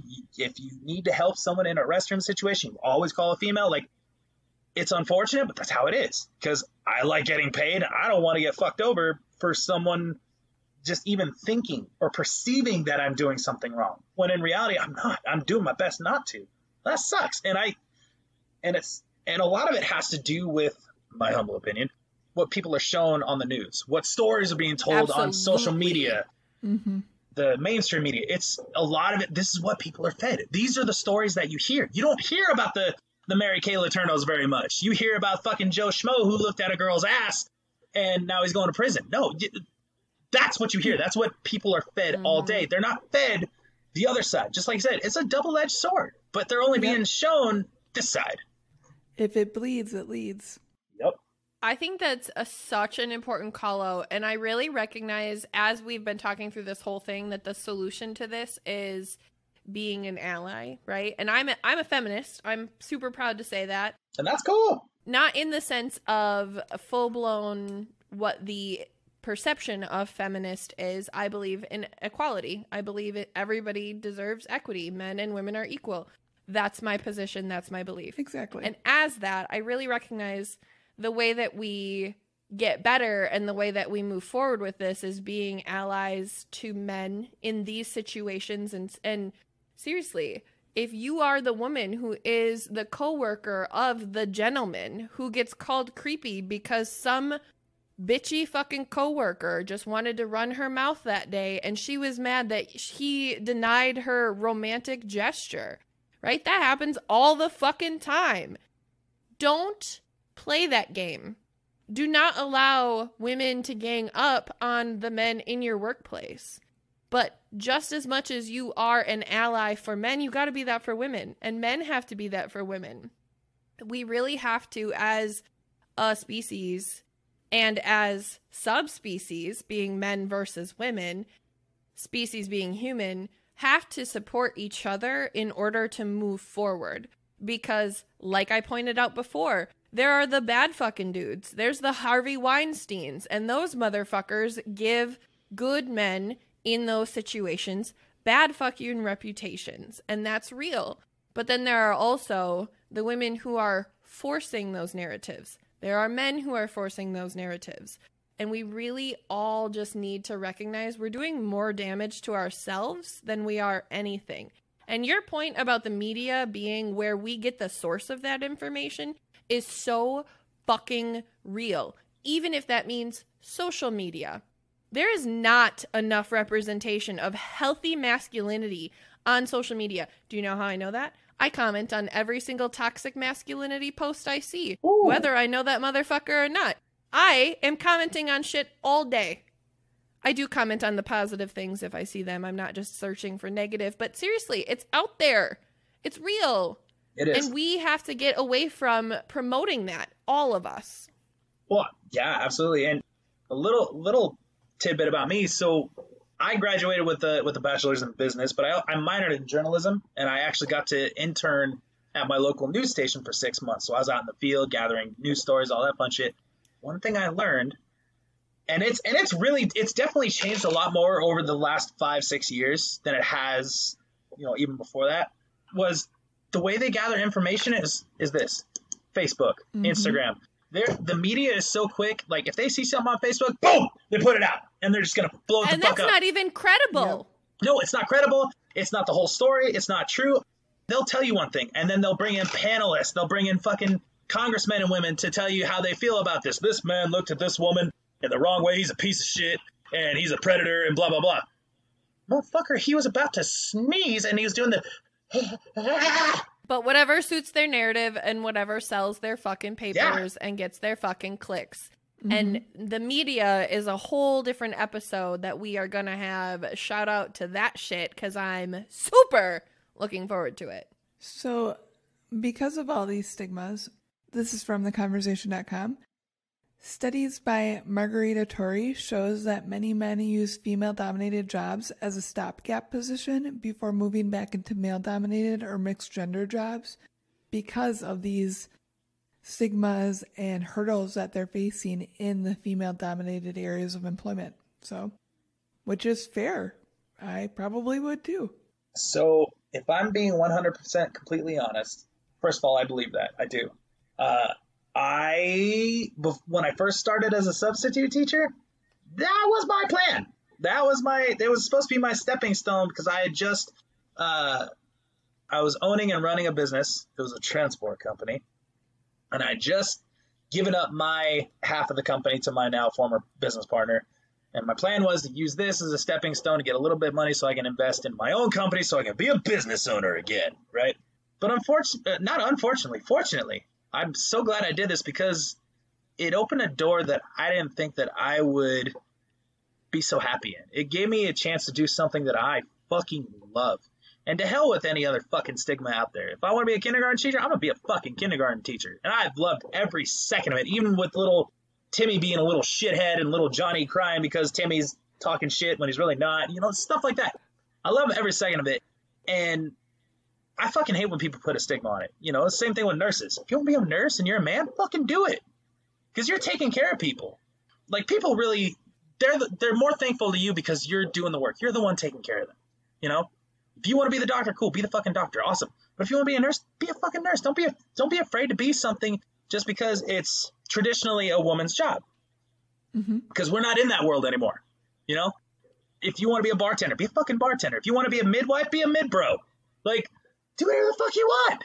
Now, I love that we're calling them mid-bros. I am fucking coining it right now. If you want to be a mid-bro, be a fucking mid-bro. Just like with ladies. If you want to be a cop, be a fucking cop. If you want to be a grunt in the military, you can be a grunt now. And that's awesome. Like, if you want to be a fireman, be a firefighter. Shout out to Nikki. What up? Yep, shout out to Nikki in our female and male-dominated fields. The only two things that I can think of, and it's going to sound stupid, that have to stay, dudes can only do this, and ladies can only do this, is if you're donating sperm or donating eggs. And that sounds horrible, but God damn it, that's all there is to it. Those are very role-specific jobs. Yeah. I have no sperm to donate. Neither. I do. So, why do we need men to move into more female-dominated fields? I have some things. Let's hear the things.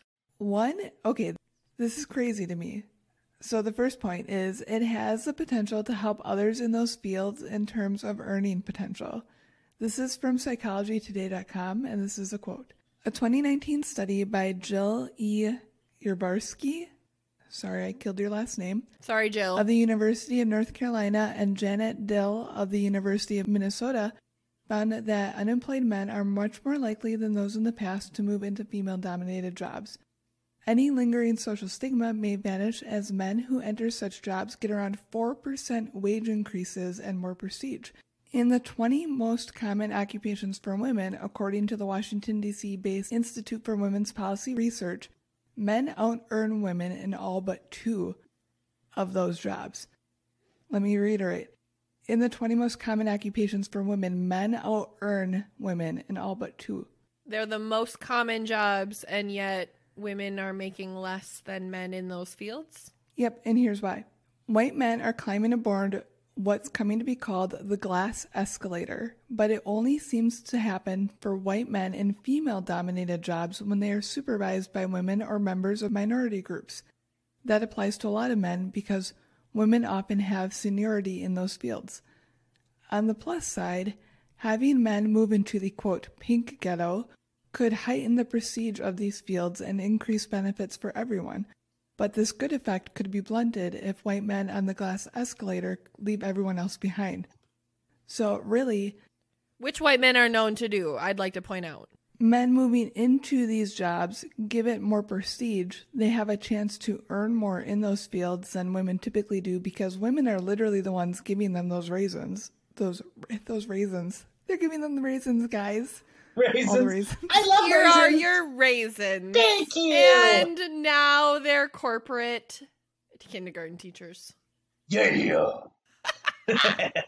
So they're the ones giving them the raises, and it just increases the level and the renown of the field when they're in it, essentially. And I thought that was crazy interesting, and it makes sense. Like, unfortunately or fortunately, as you view it, men being in caregiving fields brings more honor to the fields. That is ridiculous, and yet I completely understand that math.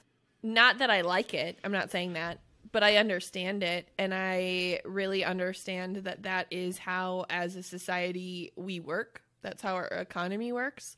That's how job structures in our economy work. I think it's really, really interesting that there are words put to it, like the glass escalator. I thought was really interesting, especially because I'm very familiar with the glass ceiling. Totally get that. I thought that was really cool. And I thought that that was really interesting information. I also recognize that that in itself is also a double-edged sword completely. And that's really interesting. Can we also acknowledge really quick before Bub says all the things that he's going to say, which are going to be amazing? I'm sorry, you said the pink ghetto? Why do we not live there? Why is that not? I want to be there. I was going to ask the same thing. I'm good here. Thank you. What? No, that sounds magic. Why can't we go to the pink ghetto? Oh, shit. I love that Sounds plan. terrible to me. I get to be my bad bitch self there in the pink ghetto. I love Okay. that. You have fun with that. What is a pink ghetto? Can you tell me that? I have no idea. It was in this article and I read it. Well, it definitely sounds like a cool place now. Carry on. Fuck yeah. I loved everything you said, Celeste, by the way. Fucking all of it. Magnifique. Well done. Thank you. The double-edged sword, I agree. And unfortunately, we still as a society have this stigma of, and it's a bad thing, but it's also can be a good thing if used right when it comes to dudes as leadership roles or any kind of role in the workplace. Or like one example I'm thinking of, and this could sound really nerdy and stupid, but look at the box office numbers or the popularity between like Captain America versus Captain Marvel, right? More people are drawn toward Captain America because he's that fucking manly, like just good dude who's leading the charge, right? Then there's Captain Marvel, which don't get me wrong, she's a badass, but not a lot of people know about her, or not a lot of people are willing to be like, yay, Captain Marvel. But Captain America, like, yeah, America. Unfortunately, we're still in that stigma where that beefy dude, that man, is going to lead the charge. And that's what is bringing that rapport back to a job title or to a job market. And I'm not saying I agree with it. It's not okay. It should never matter what you have downstairs. It shouldn't matter what you fucking look like. If you're a white man, black man, it doesn't fucking matter. Like, just like Dr. Martin Luther King Jr. said, who I think is one of the greatest human beings in the universe. Without question. Without question. You know, my ideal world is judge someone on the content of their character, not by the color of their skin, not their fucking gender. Like, it doesn't fucking matter.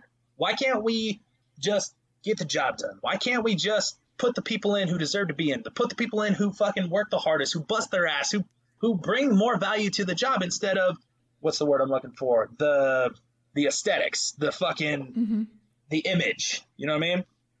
Yeah. That drives me nuts. It's not okay.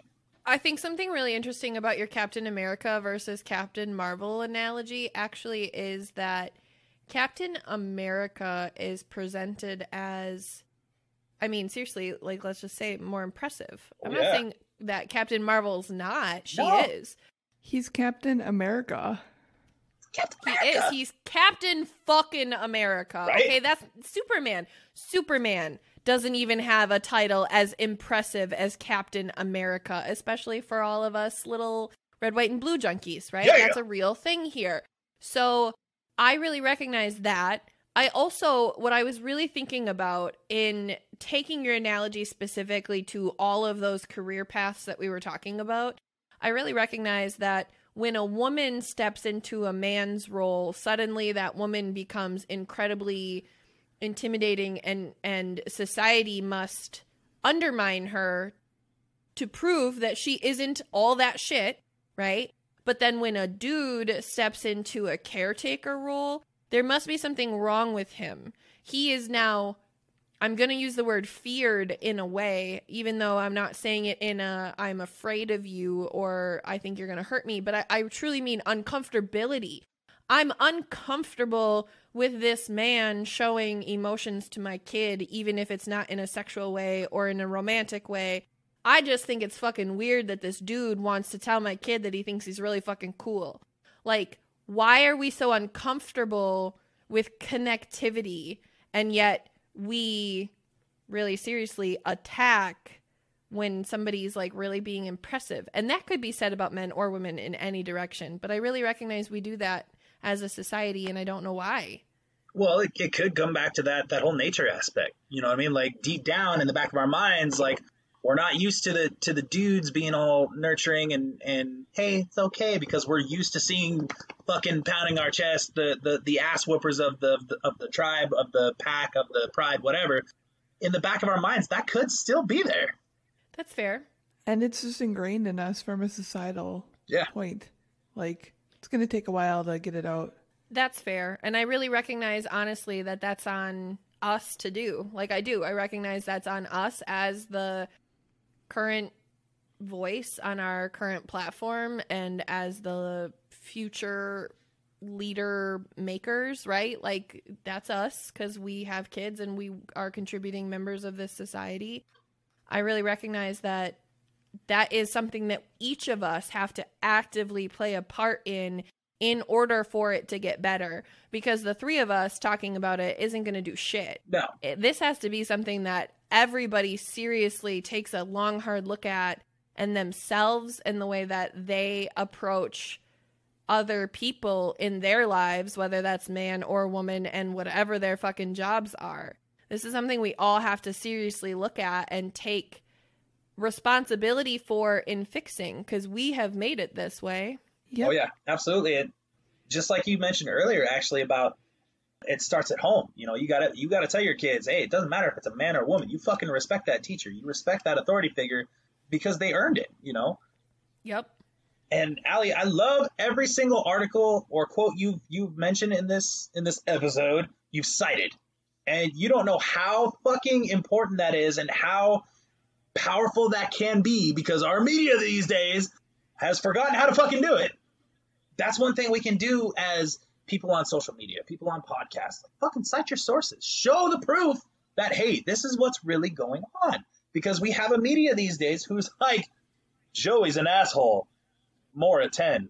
And when at 10 o'clock comes, it's just, let's bring on a panel. Yeah, Joey's an asshole. Yeah, he's kind of a dick. That's all it is. No sources, no citations, nothing. But that's got to start with us, you know. Start at home. Teach your kids, hey, be respectful to those above you. They earn their spot. When you're putting stuff on social media, don't be stupid. If you're going to post something, either cite it or don't fucking do it because you're adding fuel to the fire. When you're listening to a podcast, same deal. Like, okay, make sure they know what the fuck they're talking about. And if not, cool, challenge it. But back your sources. Don't be that asshole who's just there to fucking troll and blah, blah, blah, blah, blah, blah. Agreed, 100%. And don't believe everything you hear or see on social media, like on Facebook and Twitter, because 99% of them are fucking stupid. Yes. Real. So, speaking of citing sources, another reason why we need more men to move into female-dominated fields is our kids need it. From naeyc.org, children experience a range of models of femininity and womanhood throughout their exposure to a variety of female educators and caregivers. When young children do not experience a comparable range of models of masculinity, their view of what it means to be a boy or a man may be monolithic or incomplete. As they grow, all children need to see and be a part of relationships in which male children and adults are allowed to be emotionally expressive and deeply connected. This is especially true for children who identify as male, since our culture often discourages them from such expression.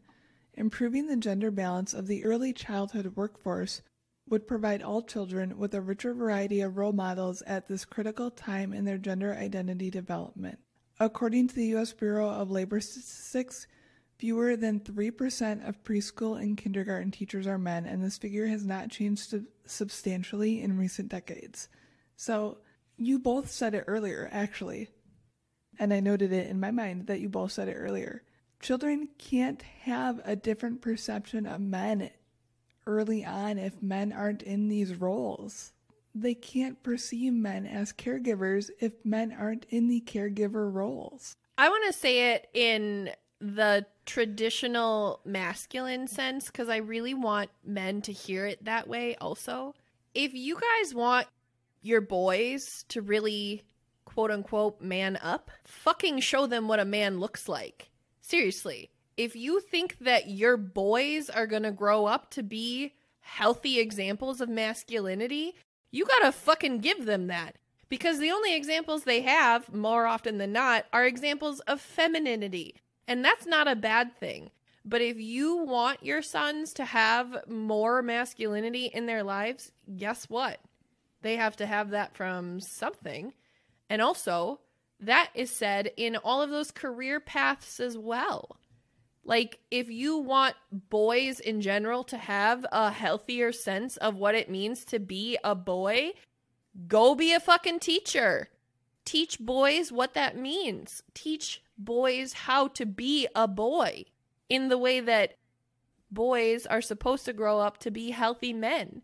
Because that's not happening today, and it's really fucking showing. It's a really vicious cycle, too. Like, children are so malleable at such a young age, and men in early childcare education positions help to dissuade the social stigmas that could occur in their minds related to that social work. So really getting them in that role and having them see, hey, I have a male teacher. I can be a male teacher. Helps break the cycle, like literally.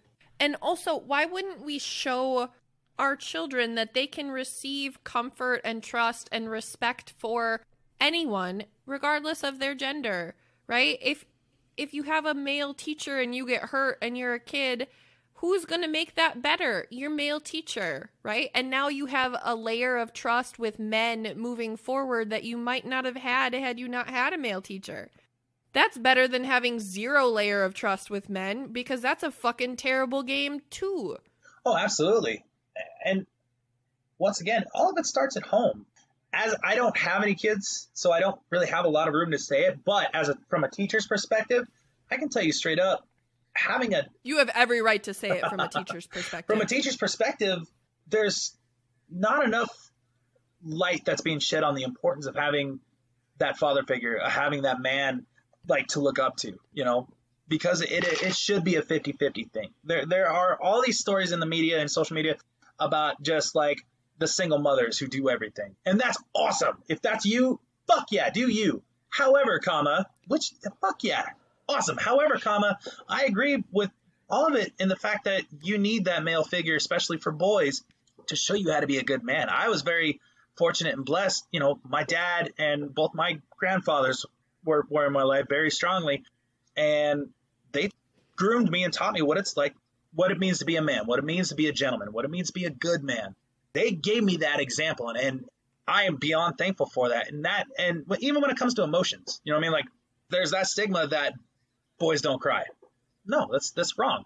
My dad taught me it's okay to cry, but there's a time and there's a place to do it. My relationship with my dad and his dad and my grandpa on the maternal side, like, they didn't show emotion like in the traditional thing, you know, like cry, like hug and be all sweet and gingerly with each other. Ginger, get it?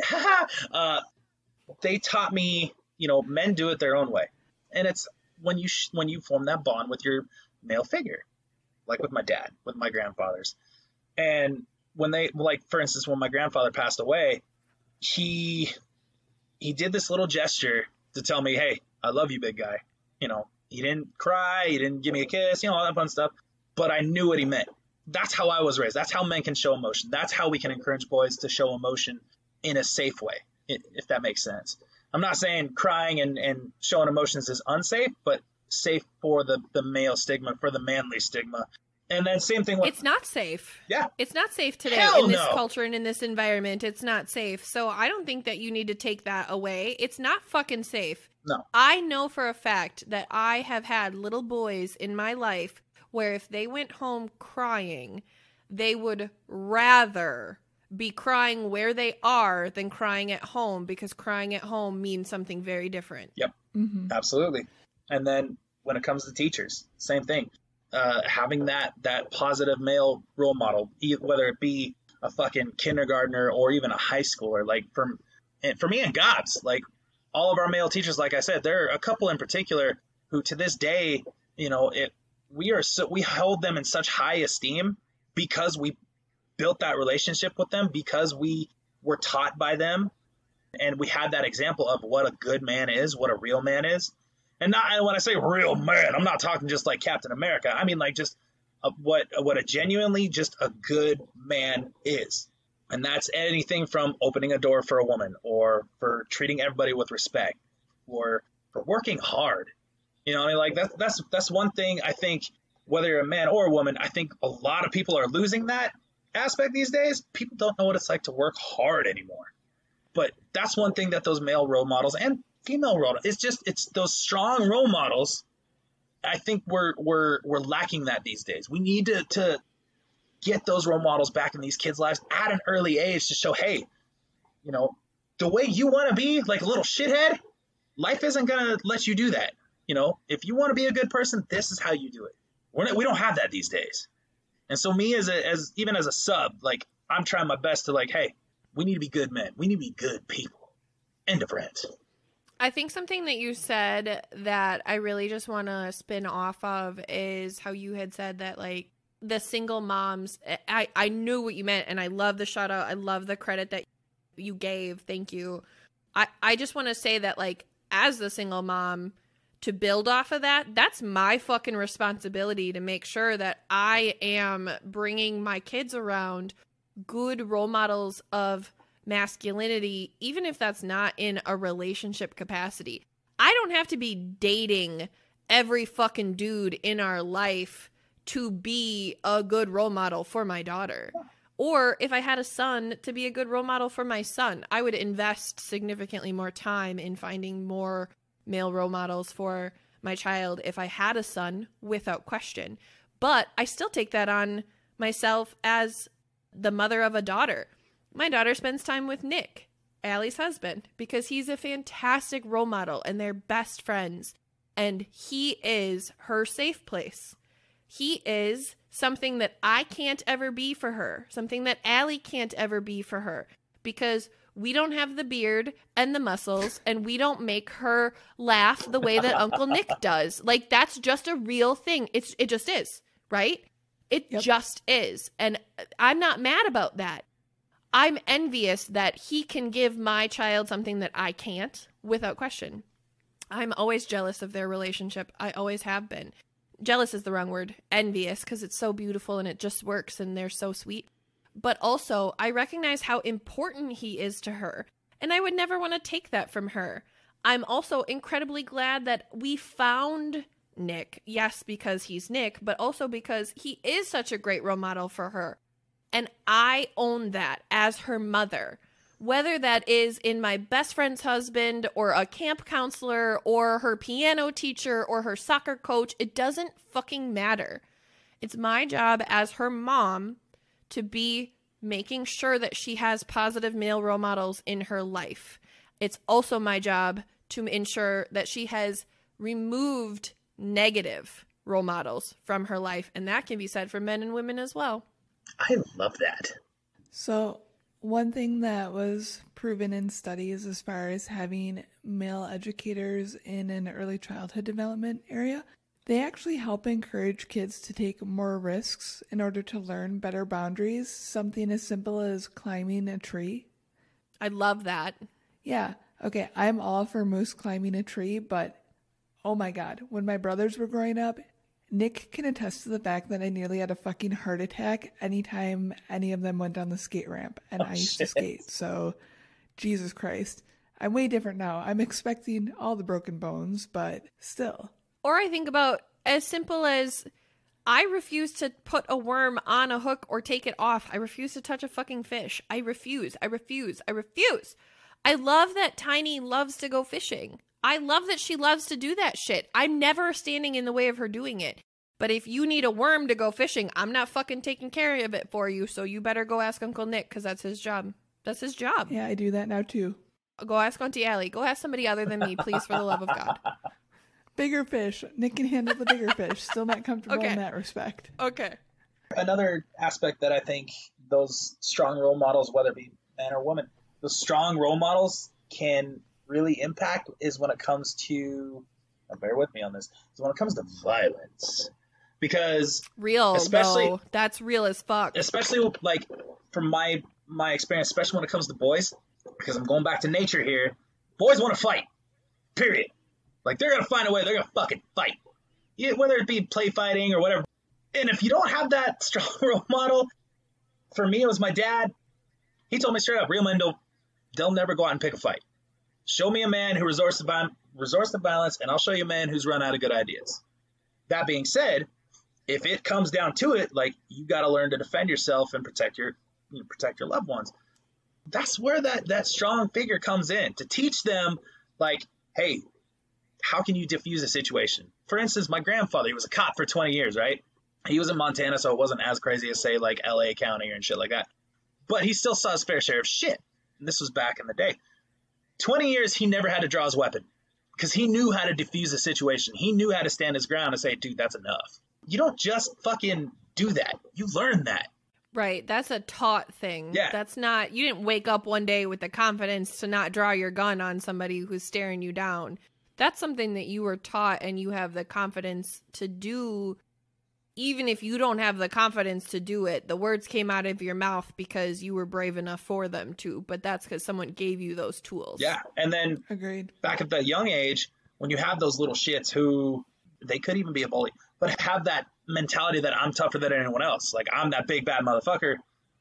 Unless you have that, like me, I was like that for a while, but I had those coaches. I had my dad. I had those big brother types who fucking humbled me really quick. Show me like, oh, I'm not as strong as I am. I'm not like, there's someone bigger. And that's why you need to be respectful. That's why you need to not be a little dick, because otherwise you get popped in the mouth. You know, unless you have that male figure or that paternal figure, maternal, you have that role model, right? You're just going to mouth off. And it's going to cost you because people these days are so quick to violence that it's going to escalate quickly. You got to have that person to have that impact. Like, don't resort to violence, stand up for yourself and diffuse the situation, and fucking don't be a little shit. Mm-hmm. Absolutely. So the third point is the future is coming. From Slate.com. At a time when many male-dominated fields like manufacturing are shedding jobs, and most of the fastest-growing industries such as healthcare and education are ones that have been traditionally performed by women, this could be a crucial opportunity to encourage men to enter the important field of early childhood education, particularly since the United States lags behind most other industrialized countries in access to early education. Studies show students benefit when they are surrounded by a diverse group of teachers that reflect the makeup of a whole society, including educators of different races and genders. So shout out to Andrew Yang. Automation is here. Yang gang. We're going to need everyone to be able to work in the, quote, human spaces without discrimination in the future. And that starts in your fucking houses. That starts with your fucking children. If you're not sure how to broach a conversation with your kids, look. Start somewhere. Give them a reasonable answer that you would want someone to give you, even if that means it's watered down to be age appropriate. Don't lie to your kids.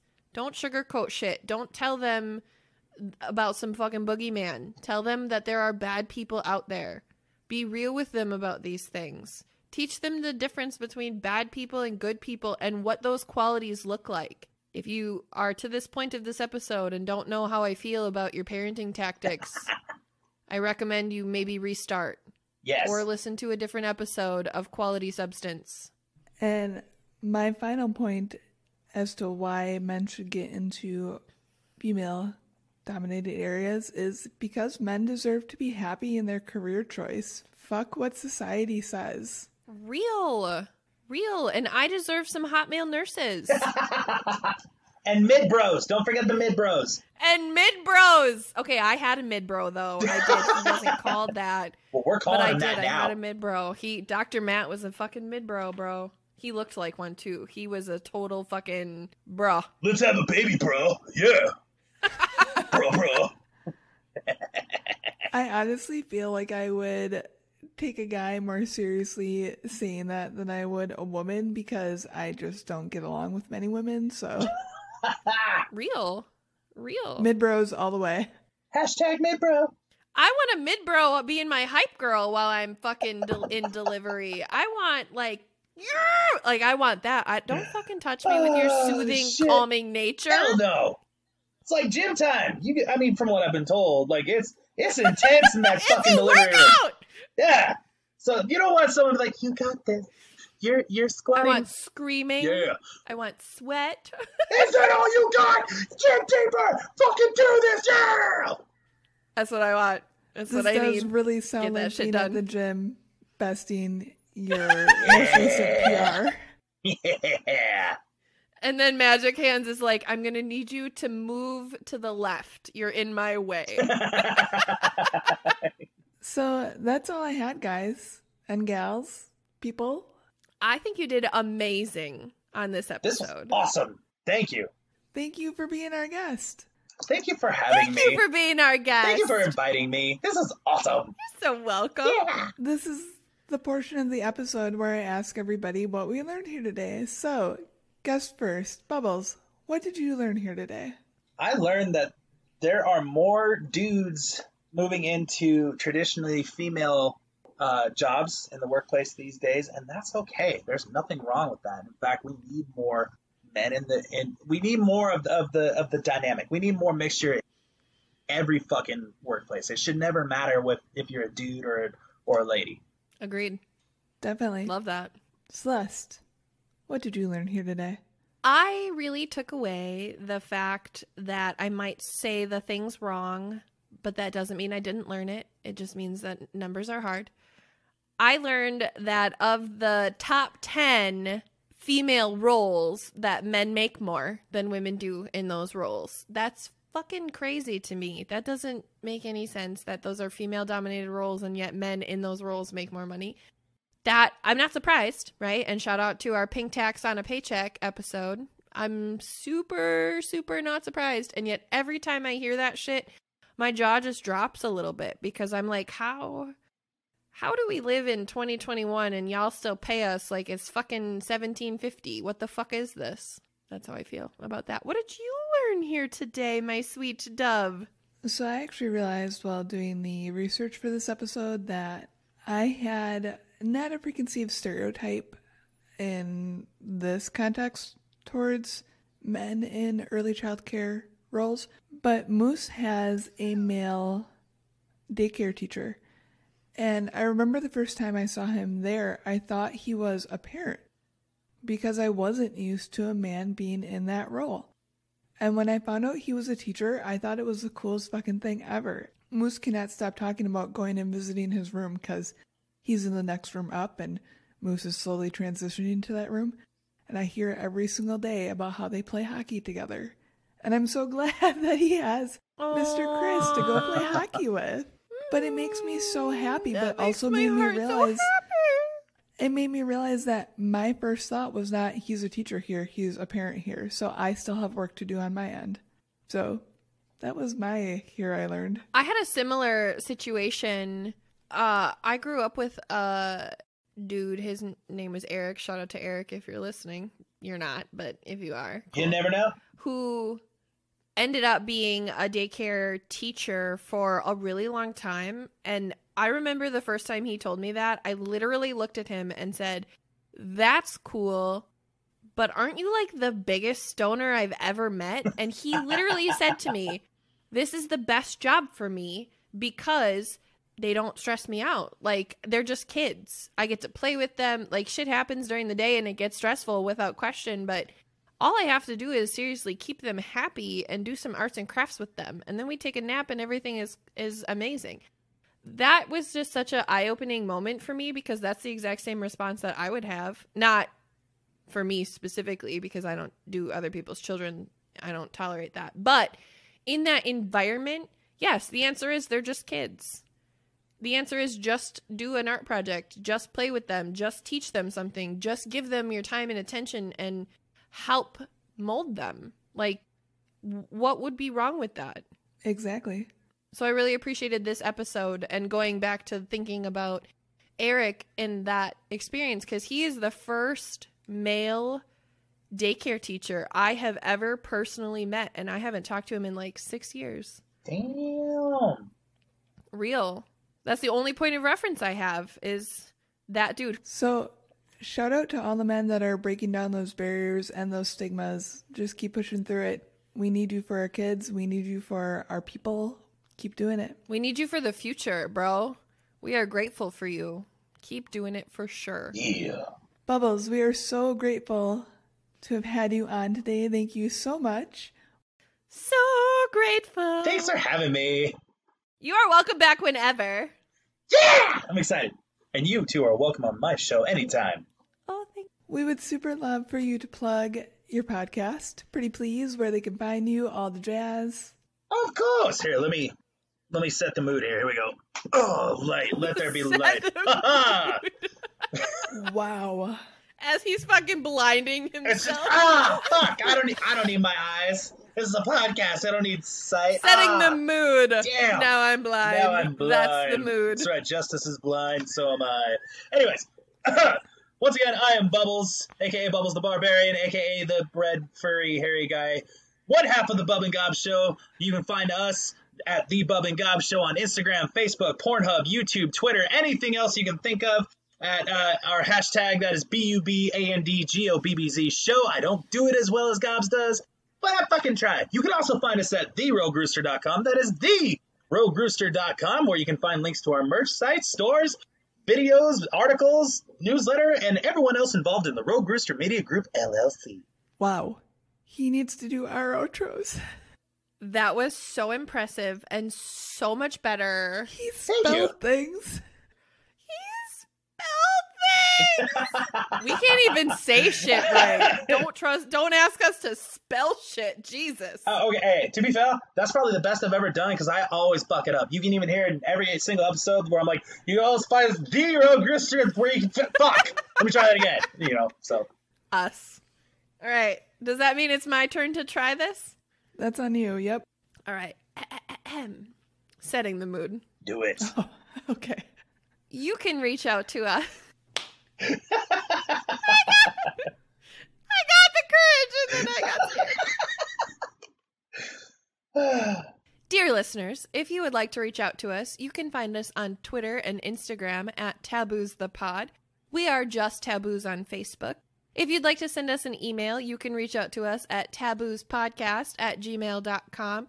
We also have a website. It's really, really beautiful. Allie Girl made it herself, and it's stunning. If you haven't looked at it, I'm obsessed, and you're fucking up, so go do that. You can find that at taboosthepod.com. We also have a Patreon. which has all kinds of fun shit on it. Our quick shots are starting to come up. Those are a fucking riot. Also, just so everybody knows, my daughter has started asking strangers if they sleep with socks on or not so that she can add them to our hit list. If you're not sure what I'm talking about, go check out our most recent quick shot.